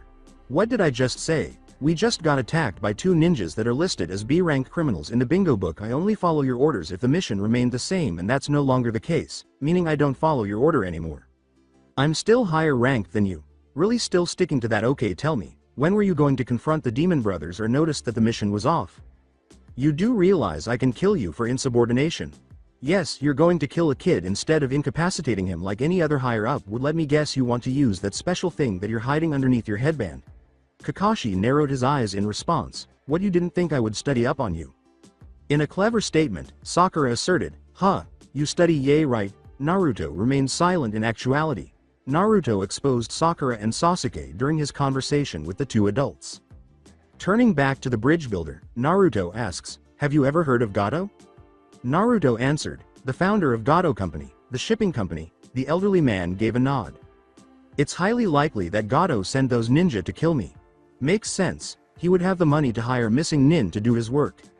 This time, Kakashi said, "Why would a tycoon like Gato come after you?" "My village is located on an island, separated from the mainland. We receive our wealth by trading fishes and other goods to the mainland. However, about a month ago, Gato showed up with his men and said that the village was known under his control. He cut off trade with the mainland and sucked my people dry with his taxes and other rules. Those who went against his rule were killed. Now everyone is afraid to fight back. I thought if I could give my people hope by building a bridge to the mainland. However, Gato is set on making sure that I don't finish the bridge. Now do you see why I lied? I could only pay for a C-rank mission, honest." To everyone's surprise, Kakashi said, "As tragic as that sounds, we need to get back towards the village." The old man begged, "Please, I'm begging you, if this is about money, I promise to pay it all as soon as my village gets back onto its feet." Kakashi calmly answered, "I'm sorry, but we're not prepared to handle this kind of threat. We have to get back to the village." "You do that," Naruto said, swiftly twirling the sword in his left hand before putting it back in his sleeve. "Let's keep moving, old man." "Naruto, this is not up for debate. We have to report back and get help," Kakashi responded. Naruto slowly started to move while maintaining his blade trained on Kakashi, saying, "I only take orders from those I trust. By far you've done nothing to earn my trust. Do what you have to do. I already called for backup. Oh, by the way, don't even try to take me down. I don't go down without a fight, and I still have a few tricks left." Naruto then spun his sword once more and tucked it back into his sleeve. At this point, Tazuna was unable to complain any longer, so he accompanied Naruto on his walk. Just as Kakashi was about to yell back at them, he saw Sasuke starting to follow. When Kakashi asked, "Where are you going, Sasuke?" "I'm not going to let that idiot ruin my chance to get better. I finally have a chance to test my in battle and I'm not going to miss it," he responded. Sakura asserted, "Wait for me, Sasuke, I'm coming too." Kakashi thought, "Great, what else could go wrong? I'm going to teach that brat that he must follow my lead, not his. I'm not going to let that idiot Naruto ruin Sasuke's dream, even if it's the last thing I do, Sakura thought, because Sasuke is so awesome. No matter how I get my answers and get my hands on his swords, how the hell did that idiot do that? Sasuke wondered. They all looked at him as he continued to move forward, but they all stopped when they heard the same thing in their minds. The only difference being that it sounded like Naruto. Good luck, they all said. What on earth is happening? So that's it for today. I hope you guys enjoyed it. Don't forget to like, share and subscribe to the channel for more awesome stories like this. Thank you. See you all in my next video.